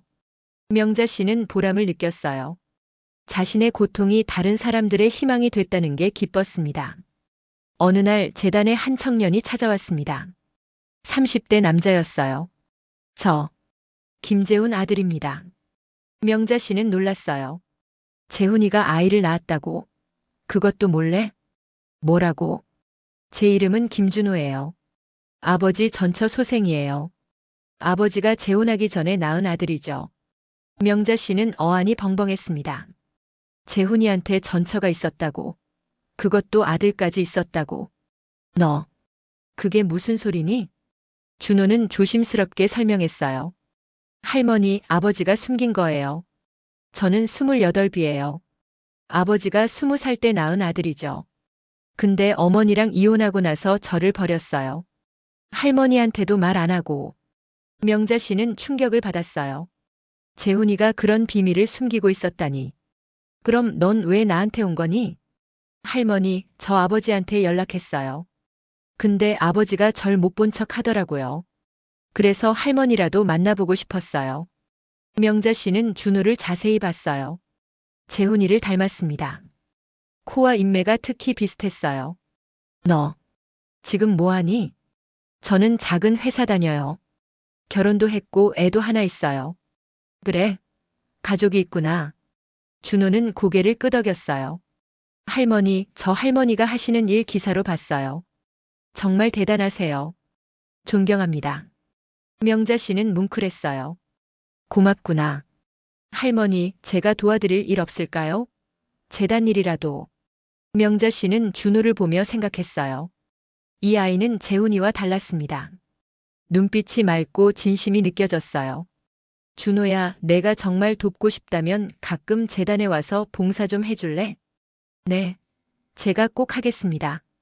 준호는 그날부터 주말마다 재단에 나와 봉사를 했어요. 노인들과 이야기하고 서류 정리를 돕고 청소도 했습니다. 명자 씨는 준호를 보며 흐뭇했어요. 재훈이는 나를 버렸지만 재훈이 아들은 나를 찾아왔구나. 명자 씨는 준호를 손주처럼 아꼈습니다. 준호도 명자 씨를 진짜 할머니처럼 대했어요. 어느 날 준호가 아내와 아이를 데리고 왔습니다. 3살짜리 여자아이였어요. 할머니, 제 딸 소율이에요. 명자 씨는 소율이를 안아 올렸어요. 포동포동한 볼이 귀여웠습니다. 어머, 우리 소율이. 할머니가 사탕 줄까? 소율이는 명자 씨를 보며 웃었어요. 명자 씨는 눈물이 났습니다. 이렇게 증손녀를 보게 될 줄은 몰랐거든요. 그날 저녁 명자 씨는 원룸에 혼자 앉아 생각했어요. 재훈이는 잃었지만 준호를 얻었습니다. 준호를 통해 가족의 온기를 다시 느꼈어요. 이게 내 새로운 가족이구나. 명자 씨는 미소 지었습니다. 인생은 참 알 수 없는 거라고 생각했어요. 문이 하나 닫히면 다른 문이 열리는 법이니까요. 명자 씨는 70을 바라보는 나이에 새로운 인생을 살고 있었습니다. 재단 일도 보람있고 준호 가족도 생겼고 친구들도 있었어요. 재훈이 없어도 행복했습니다. 아니, 오히려 재훈이가 없어서 더 행복했는지도 몰라요. 2년이 흘렀습니다. 명자 씨의 재단은 전국적으로 유명해졌어요. 서울뿐만 아니라 부산, 대구, 광주에도 지부가 생겼습니다. 명자 씨는 이제 70살이 됐지만 여전히 정정했어요. 매일 재단에 나가 노인들을 상담하고 강연도 다니고 언론 인터뷰도 했습니다. 어느 날 명자 씨에게 한 통의 전화가 걸려왔어요. 모르는 번호였습니다. 여보세요? 명자 씨? 저 김영수예요. 기억하세요? 명자 씨는 깜짝 놀랐어요. 김영수는 명자 씨가 30년 동안 생선 장사했던 시장의 조합장이었습니다. 아이고, 조합장님. 그럼요, 기억하죠. 어쩐 일이세요? 명자 씨, 혹시 시간 되면 한번 만날 수 있을까요? 드릴 말씀이 있어서요. 네, 좋아요. 언제 만나실래요? 내일 점심때 어때요? 시장 근처 식당에서요. 알겠습니다. 내일 뵙겠습니다. 다음 날 명자 씨는 약속 장소로 갔어요.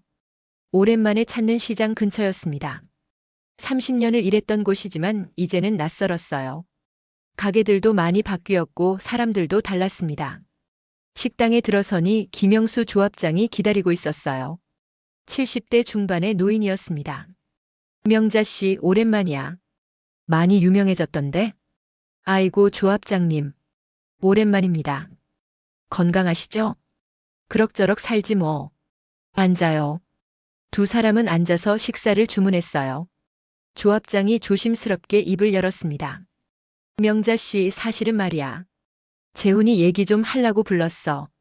명자 씨의 표정이 굳었어요. 재훈이가 왜요? 재훈이가 요즘 시장에 나와. 장사하려고. 뭐라고요? 명자 씨는 놀랐습니다. 재훈이가 시장에서 장사를 한다고. 무슨 장사요? 생선 장사. 명자 씨가 하던 그 자리에서 명자 씨는 숨이 막혔어요. 재훈이가 자기가 30년 동안 일했던 그 자리에서 장사를 한다니. 조합장님, 재훈이가 장사를 왜 해요? 회사 다니지 않나요? 조합장은 한숨을 쉬었어요. 회사 그만뒀대. 방송 나간 후로 견디기 힘들었나 봐. 그래서 여기저기 떠돌다가 결국 시장으로 온 거지. 그래서 장사가 잘 돼요? 아니, 형편없어. 손님들이 재훈이가 누군지 아니까 안 사더라고. 어머니 학대한 놈한테서 생선을 사겠냐고 하면서. 명자 씨는 복잡한 심경이었어요. 재훈이가 고생하는 게 안타까우면서도 한편으로는 자업자득이라는 생각이 들었습니다. 조합장님, 그래서 저한테 뭘 바라시는 거예요? 명자 씨, 재훈이를 용서해줘. 그 애도 많이 반성했어. 나한테 울면서 말하더라고. 어머니한테 정말 잘못했다고. 명자 씨는 고개를 저었어요. 조합장님, 죄송하지만 안 됩니다. 재훈이가 저한테 한 짓을 조합장님은 몰라요. 알아. 다 알아. 방송도 봤고. 그래도 재훈이가 내 아들이잖아. 조합장님, 자식이라고 해서 모든 게 용서되는 건 아니에요. 재훈이는 선을 넘었어요. 조합장은 더 이상 말하지 못했어요. 명자 씨는 식사를 마치고 자리에서 일어났습니다. 조합장님, 식사 잘 먹었습니다. 먼저 가보겠습니다. 명자 씨, 그래도 한 번만. 죄송합니다. 명자 씨는 식당을 나왔어요. 하지만 발걸음이 시장 쪽으로 향했습니다. 재훈이가 정말 거기 있는지 확인하고 싶었거든요. 시장 안으로 들어갔어요. 익숙한 냄새가 났습니다.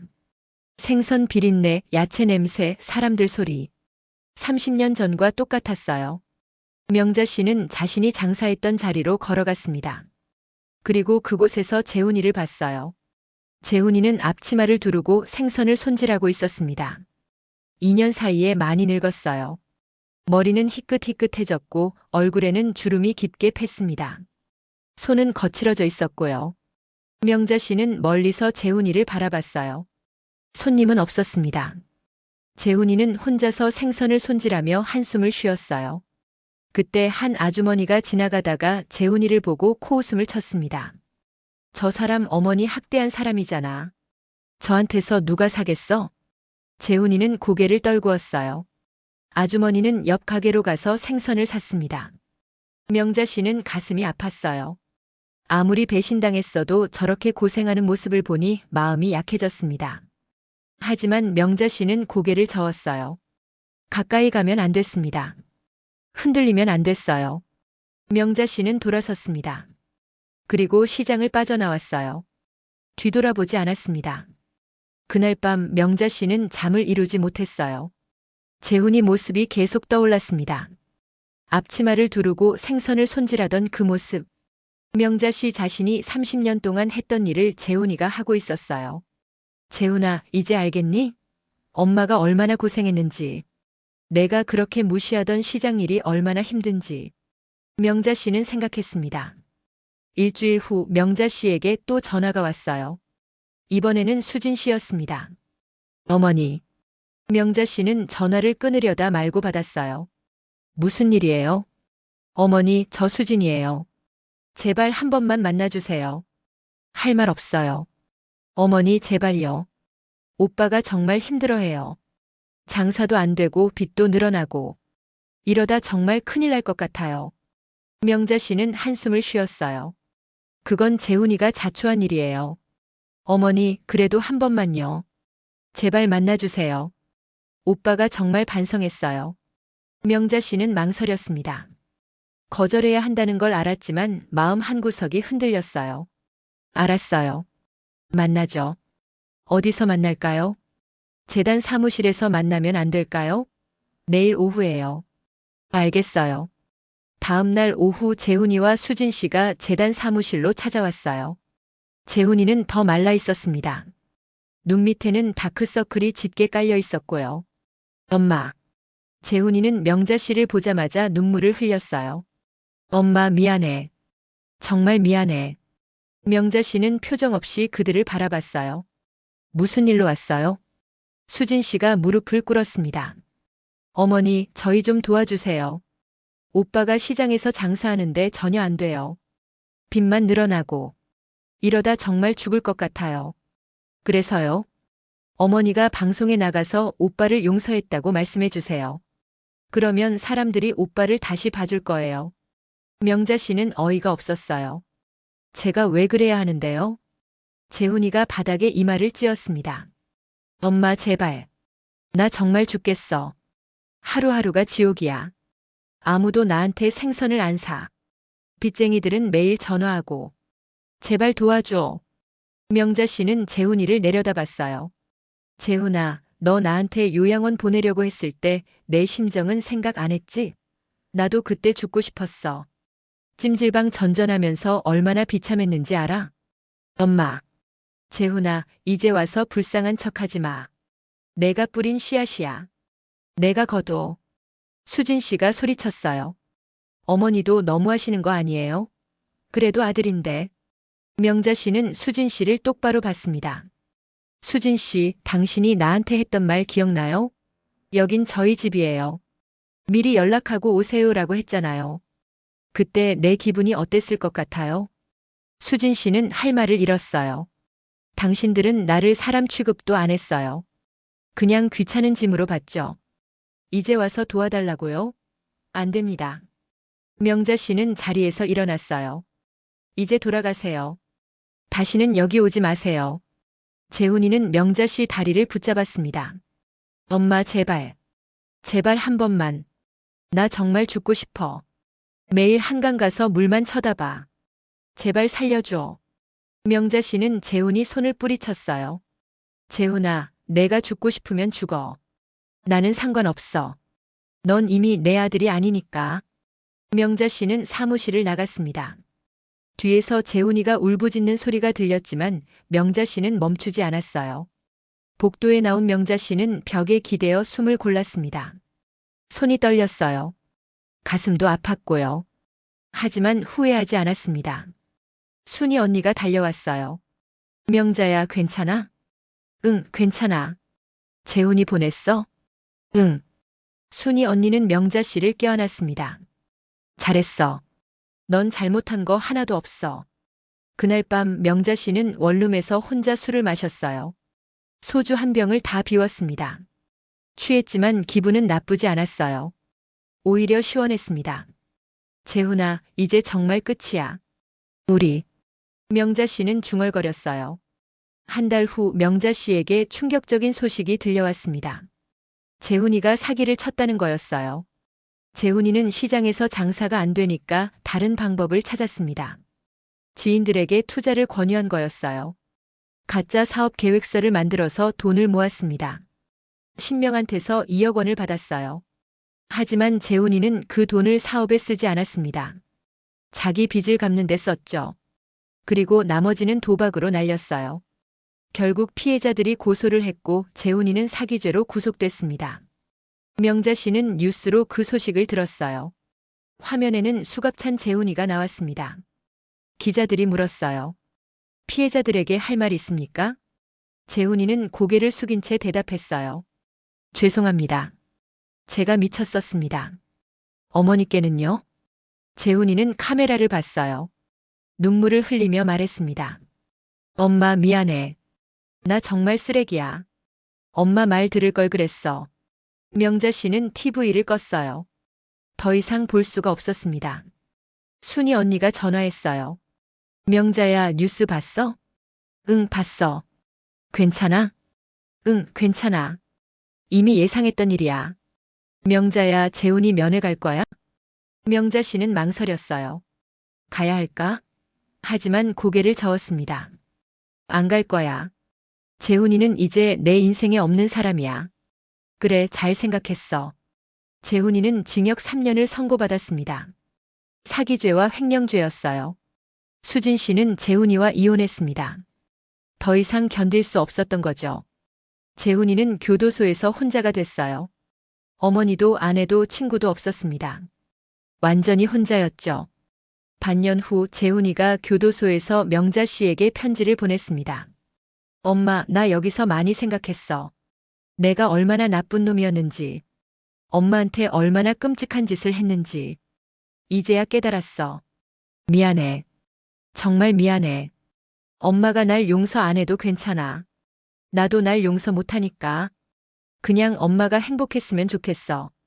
그게 내 마지막 소원이야. 엄마 건강해. 사랑해. 명자 씨는 편지를 읽고 울었어요. 오랜만에 우는 거였습니다.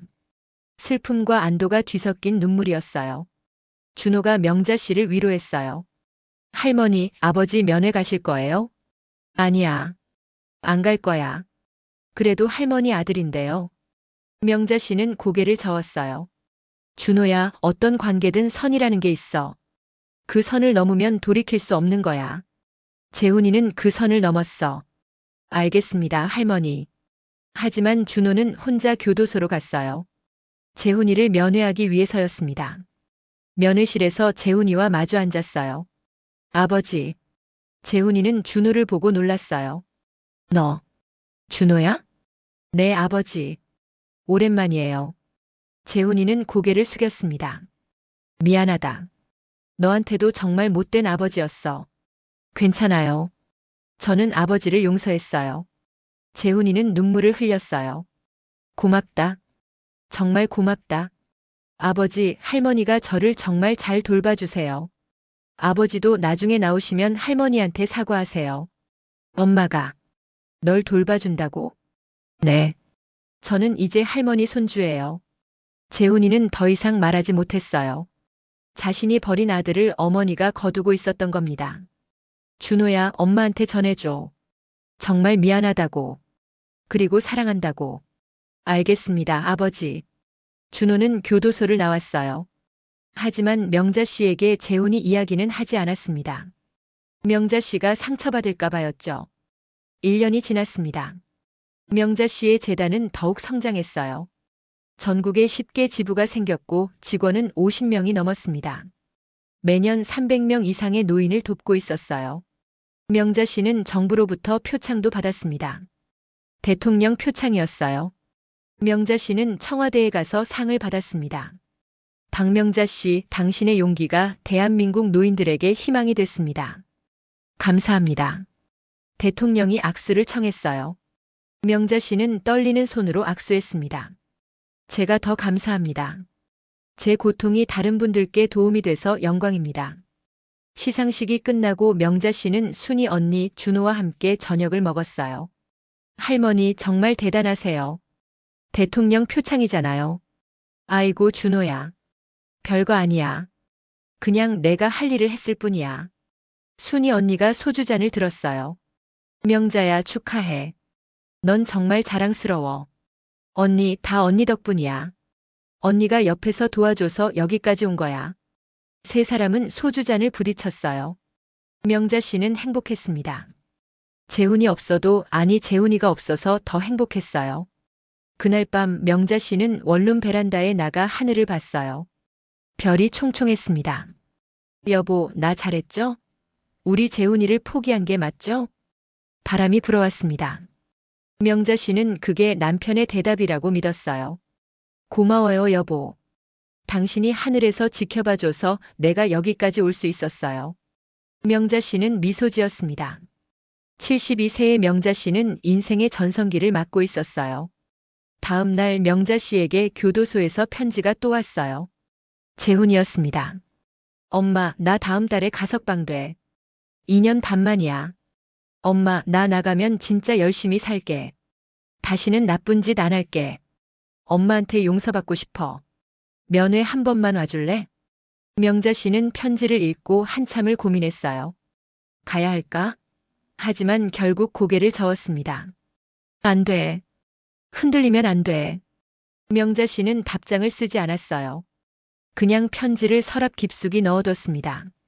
한 달 후 재훈이가 출소했습니다. 교도소 앞에는 아무도 나와 있지 않았어요. 재훈이는 혼자서 교도소 문을 나왔습니다. 재훈이는 명자 씨를 찾아갔어요. 재단 사무실로 갔습니다. 하지만 명자 씨는 만나주지 않았어요. 어머니는 안 계십니다. 직원이 말했어요. 언제 오시는데요? 모릅니다. 어머니 일정은 저희도 잘 몰라요. 재훈이는 사무실 앞에서 기다렸어요. 5시간을 기다렸지만 명자 씨는 나타나지 않았습니다. 사실 명자 씨는 사무실 안에 있었어요. 직원들에게 재훈이를 보내라고 한 거였죠. 명자 씨는 창문 너머로 재훈이를 봤습니다. 많이 늙었어요. 머리는 거의 다 휘었고 허리도 굽어 있었습니다. 순이 언니가 물었어요. 명자야, 저애 계속 저렇게 둘 거야? 응. 포기할 때까지. 명자야, 그래도. 언니, 나 흔들리면 안 돼. 재훈이를 다시 받아들이는 순간 나는 또 당할 거야. 사람은 쉽게 안 변해. 알았어. 재훈이는 결국 포기하고 돌아갔어요. 어깨가 축 처져 있었습니다. 그 후로도 재훈이는 몇 번 더 재단을 찾아왔어요. 하지만 명자 씨는 끝까지 만나주지 않았습니다. 한 달 후 재훈이는 작은 공사판에서 일하기 시작했어요. 날품 팔이었습니다. 하루 10만 원을 받고 막노동을 했죠. 어느 날 공사판에서 재훈이가 쓰러졌습니다. 심근경색이었어요. 구급차가 왔고 재훈이는 병원으로 실려갔습니다. 병원에서 명자 씨에게 연락이 왔어요. 보호자가 명자 씨밖에 없었거든요. 보호자이십니까? 환자가 위독합니다. 빨리 오셔야 합니다. 명자 씨는 망설였어요. 가야 할까? 하지만 순이 언니가 말했습니다. 명자야, 그래도 가봐. 마지막 일지도 몰라. 언니. 명자야, 넌 재훈이를 용서했잖아. 용서했으면 가봐줘. 재훈이가 정말 죽을지도 몰라. 명자 씨는 결국 병원으로 갔어요. 중환자실에 재훈이가 누워 있었습니다. 온몸에 튜브가 꽂혀 있었어요. 의사가 설명했습니다. 보호자님, 환자 상태가 매우 심각합니다. 심장이 많이 안 좋아요. 수술이 필요한데 비용이 2천만 원 정도 듭니다. 수술 안 하면요? 그럼 오래 못 버티실 겁니다. 명자 씨는 재훈이를 바라봤어요. 재훈이는 의식이 없었습니다.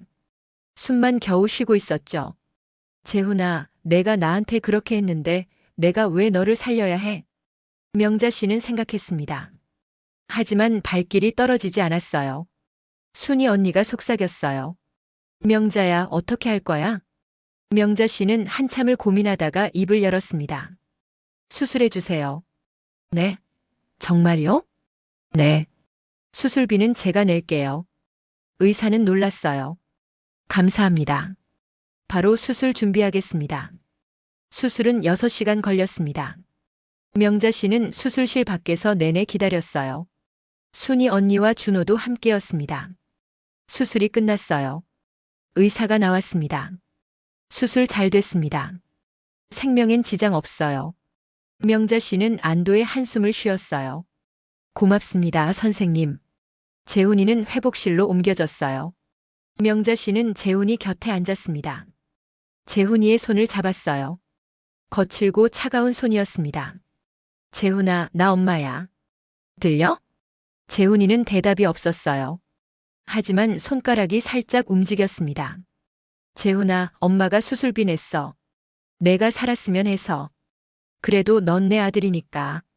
명자 씨는 눈물을 흘렸어요. 하지만 재훈아, 이게 마지막이야. 다음엔 정말 못 도와줘. 알겠지? 재훈이의 눈에서 눈물이 흘러내렸습니다. 의식은 없었지만 명자 씨 목소리를 들은 것 같았어요. 명자 씨는 재훈이 손을 놓고 일어섰습니다. 잘 살아. 재훈아. 명자 씨는 병실을 나왔어요. 뒤돌아보지 않았습니다. 이제 정말 끝이었어요. 복도에서 준호가 기다리고 있었어요. 할머니, 정말 괜찮으세요? 응, 괜찮아. 이제 진짜 마음이 편해졌어. 명자 씨는 미소 지었습니다.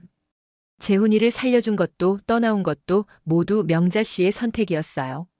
이제 명자 씨는 자유로웠습니다. 재훈이는 한 달 후 퇴원했습니다. 병원비는 모두 명자 씨가 냈어요. 2천만 원이 넘는 큰 돈이었지만 명자 씨는 한 번도 재훈이를 찾아가지 않았습니다. 돈만 내고 사라진 거였죠. 퇴원하는 날 재훈이는 병원 로비에 혼자 서 있었어요. 아무도 마중 나온 사람이 없었습니다. 재훈이는 퇴원 서류를 받으며 간호사에게 물었습니다. 혹시 우리 어머니 연락처 아세요? 보호자님 연락처요? 여기 있는데요. 간호사가 명자 씨 전화번호를 알려줬어요. 재훈이는 떨리는 손으로 전화를 걸었습니다. 여보세요? 명자 씨의 목소리가 들렸어요. 재훈이는 목이 메었습니다. 엄마, 나 재훈이야. 엄마 퇴원했어. 수술해줘서 고마워. 정말 고마워. 명자 씨는 잠시 침묵하다가 말했어요. 재훈아, 건강해. 그리고 잘 살아. 엄마 한 번만 만나자. 제발. 안 돼. 우린 이미 끝났어. 엄마. 뚝. 전화가 끊겼습니다. 재훈이는 주저앉았어요. 병원 로비 바닥에 그대로 앉아서 울었습니다. 지나가는 사람들이 쳐다봤지만 재훈이는 신경 쓰지 않았어요. 한참을 운 후 재훈이는 일어났습니다. 그리고 결심했어요. 어머니가 만나주지 않는다면 어쩔 수 없었습니다. 그냥 혼자 열심히 살아야 했어요. 재훈이는 고시원 방 하나를 얻었습니다. 월세 40만 원짜리 좁은 방이었어요. 침대와 책상이 전부였습니다. 하지만 재훈이에게는 그것만으로도 감사했어요. 재훈이는 다시 공사판에서 일하기 시작했습니다. 이번엔 무리하지 않았어요. 의사가 조심하라고 했거든요. 하루 6시간만 일하고 쉬는 날도 챙겼습니다. 저녁에는 편의점 알바를 했어요. 밤 10시부터 새벽 2시까지 4시간 동안 계산대를 지켰습니다. 힘들었지만 견뎠어요. 한 달에 200만 원 정도 벌었습니다. 월세 내고 밥 먹고 병원비 조금씩 갚으면 거의 남는 게 없었어요. 하지만 재훈이는 불평하지 않았습니다. 어느 날 밤 편의점에서 일하는데 준호가 들어왔어요. 아버지? 재훈이는 깜짝 놀랐습니다. 준호야, 너 어떡해? 할머니가 아버지 여기서 일한다고 하시더라고요. 그래서 왔어요. 엄마가 나 신경 쓰고 있었어? 준호는 고개를 끄덕였어요. 할머니가 아버지 걱정 많이 하세요. 입으로는 상관없다고 하시는데 눈빛이 달라요. 재훈이는 눈시울이 붉어졌습니다. 그래도 안 만나주시잖아. 아버지, 할머니한테 상처가 너무 컸어요. 시간이 필요하실 거예요. 그래. 알아. 다 내 잘못이지. 준호는 가방에서 도시락을 꺼냈어요. 할머니가 싸주신 거예요. 아버지 드시라고. 엄마가? 재훈이는 도시락을 받아들었습니다. 따뜻했어요. 뚜껑을 열자 밥과 반찬이 정갈하게 담겨 있었습니다. 재훈이가 좋아하는 메뉴들이었어요. 재훈이는 울었습니다. 엄마, 고마워. 정말 고마워. 아버지, 할머니는 아버지를 미워하는 게 아니에요. 그냥 더 이상 상처받고 싶지 않으신 거예요. 알아. 다 내가 잘못했어. 준호는 1시간쯤 아버지와 이야기하다가 돌아갔어요. 재훈이는 도시락을 천천히 먹었습니다. 눈물이 밥에 떨어졌지만 개의치 않았어요. 그날부터 준호는 일주일에 한 번씩 재훈이를 찾아왔습니다. 그리고 명자 씨가 싸준 도시락을 전해줬어요. 명자 씨는 만나주지는 않았지만 밥은 챙겨준 겁니다. 재훈이는 그 도시락을 먹으며 참았어요. 언젠가 어머니가 자신을 용서해 줄 날을 기다리며 6개월이 지났습니다. 재훈이는 성실하게 일했어요. 공사판과 편의점 알바로 돈을 모았고 빚도 조금씩 갚았습니다. 어느 날 공사판 현장 감독이 재훈이를 불렀어요. 김 씨, 일 잘하시네요. 정식 직원으로 들어올 생각 없어요? 정말요? 네. 급여는 300만 원 드릴게요. 4대 보험도 되고. 재훈이는 감격했습니다. 감사합니다. 열심히 하겠습니다. 재훈이는 정식 직원이 됐어요. 편의점 알바는 그만뒀습니다. 이제 조금 여유가 생겼죠. 재훈이는 첫 월급을 받고 백화점에 갔어요. 어머니께 선물을 사고 싶었습니다. 따뜻한 목도리를 샀어요. 명자 씨가 좋아할 만한 색깔로 골랐습니다. 재훈이는 재단 사무실로 갔어요. 하지만 들어가지는 못했습니다. 그냥 경비실에 목도리를 맡겼어요. 이거 박명자 선생님께 전해주세요. 누구시라고 할까요? 그냥 감사하는 사람이라고 해주세요. 경비는 목도리를 명자 씨에게 전했어요. 명자 씨는 목도리를 보고 재훈이가 보낸 걸 알았습니다. 편지가 함께 들어있었거든요. 엄마, 첫 월급 받았어. 정식 직원이 됐어. 열심히 살고 있어. 엄마 덕분이야. 고마워. 사랑해. 명자 씨는 편지를 읽고 눈물을 흘렸어요. 순이 언니가 물었습니다. 명자야, 이제 재훈이 만나줄 거야? 명자 씨는 고개를 저었어요. 아직은 아니야.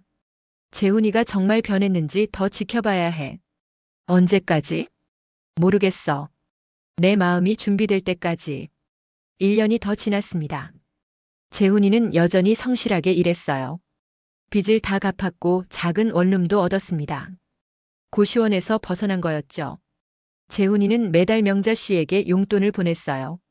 10만 원, 20만 원. 많지는 않았지만 성이었습니다. 명자 씨는 그 돈을 받지 않고 재단 통장에 넣었어요. 어느 날 명자 씨가 쓰러졌습니다. 재단 사무실에서 일하다가 갑자기 어지러워서 넘어진 거예요. 직원들이 급하게 구급차를 불렀습니다. 병원에서 검사를 받았어요. 의사가 심각한 표정으로 말했습니다. 어르신 췌장암입니다. 말기예요. 명자 씨는 충격을 받았어요. 얼마나 남았나요? 길어야 6개월입니다. 순이 언니는 의사 손을 잡았어요. 선생님, 치료하면 안 돼요? 이미 많이 퍼졌어요. 치료해도 몇 개월 더 사실 뿐이에요. 차라리 편안하게 보내시는 게 나을 것 같습니다. 명자 씨는 병실로 돌아와 창밖을 바라봤어요. 하늘이 참 맑았습니다. 명자 씨는 오히려 담담했어요. 드디어 여보한테 가는구나. 명자 씨는 생각했습니다. 순이 언니가 울었어요. 명자야, 어떡해. 넌 아직 할 일이 많은데. 언니 괜찮아. 나 이미 충분히 살았어. 재단도 만들었고 많은 사람 도왔고. 후회 없어.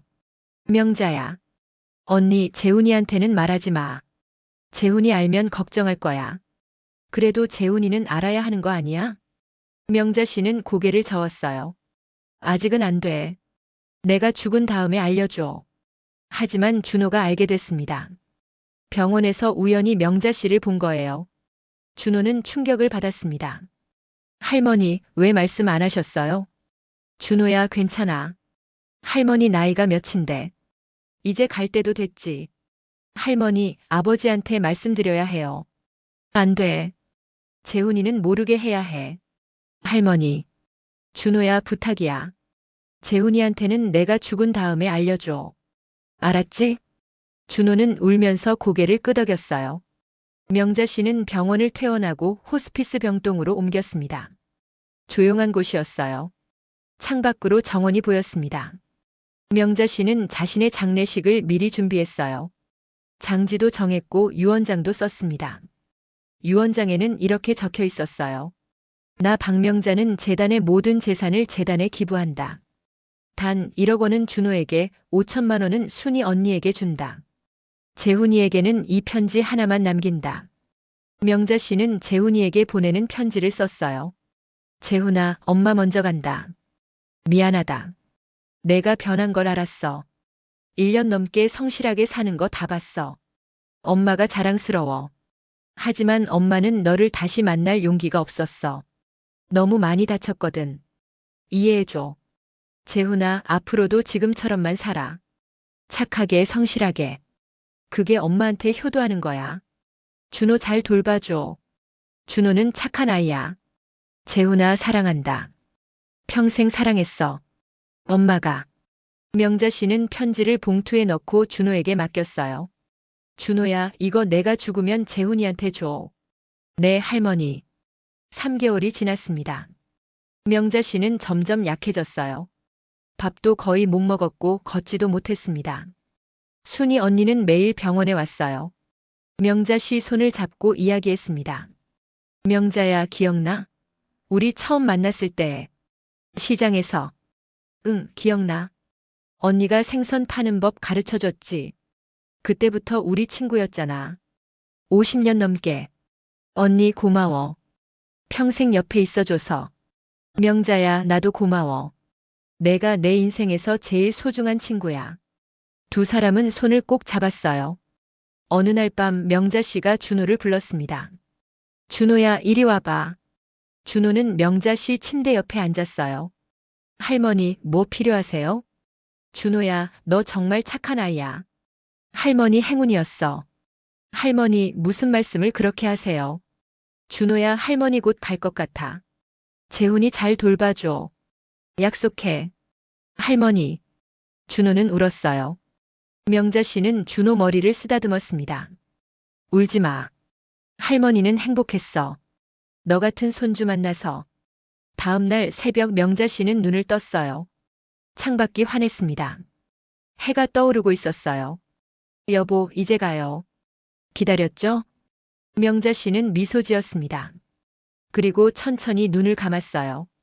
명자 씨는 72세의 나이로 세상을 떠났습니다. 조용하고 평화롭게. 장례식은 사흘장으로 치러졌어요. 전국에서 사람들이 조문을 왔습니다.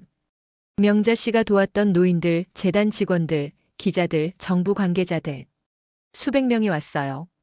재훈이도 왔습니다. 준호에게서 연락을 받고 달려온 거였어요. 할머니가 돌아가셨어요.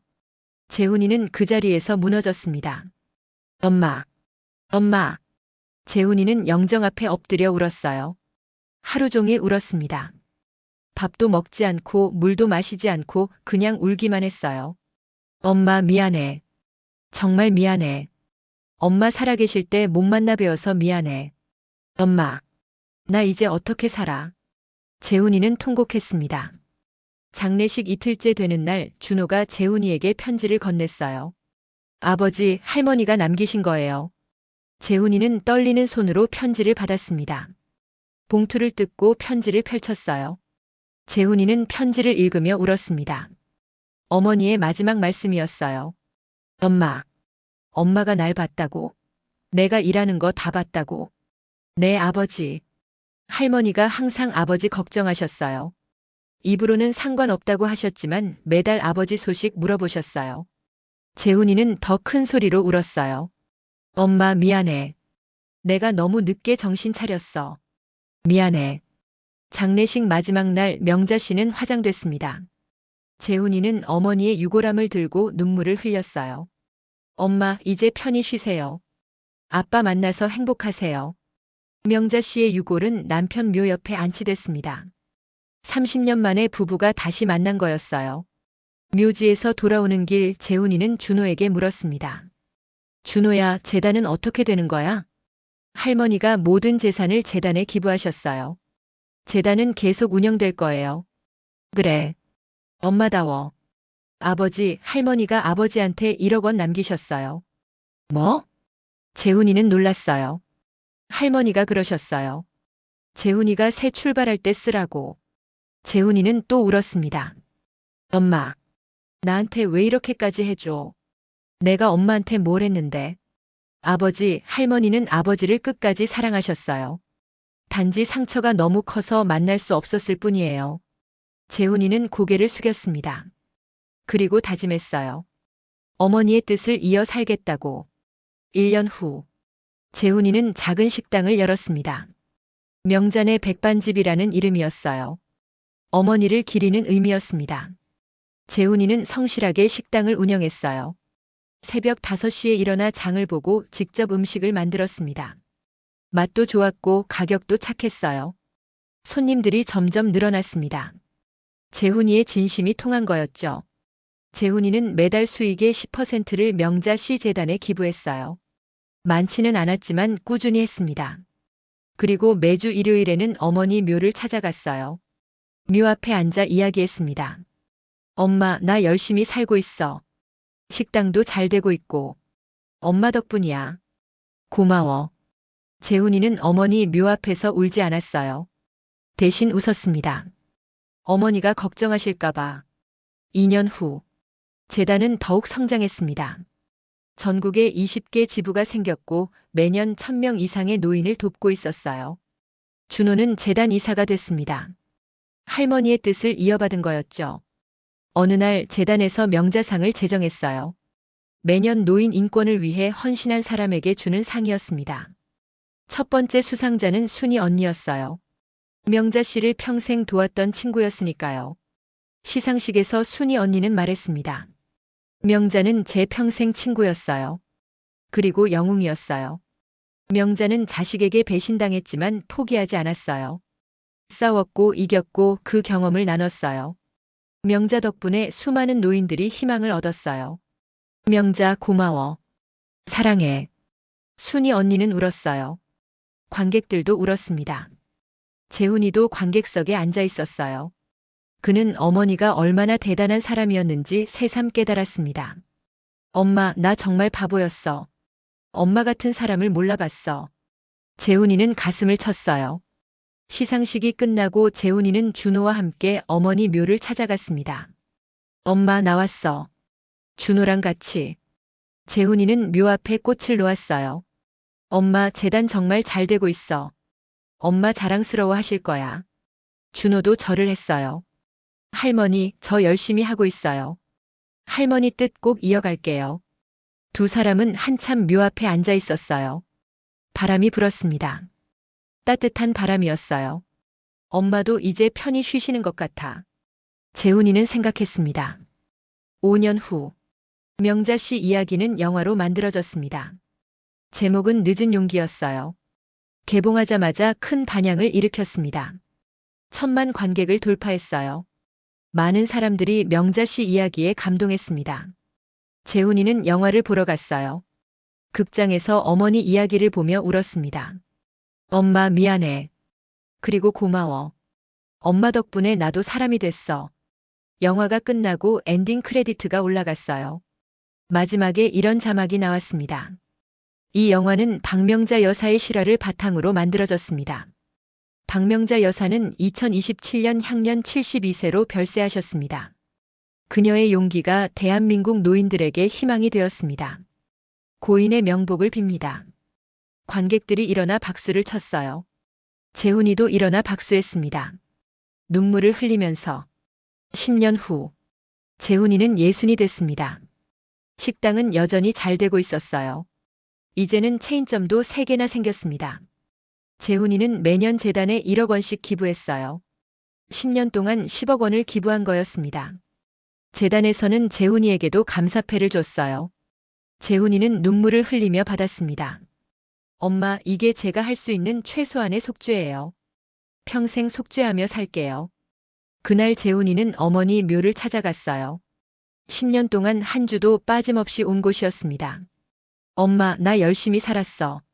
엄마가 가르쳐준 대로. 성실하게 착하게. 이제 좀 인정해 주실래요? 바람이 불었습니다.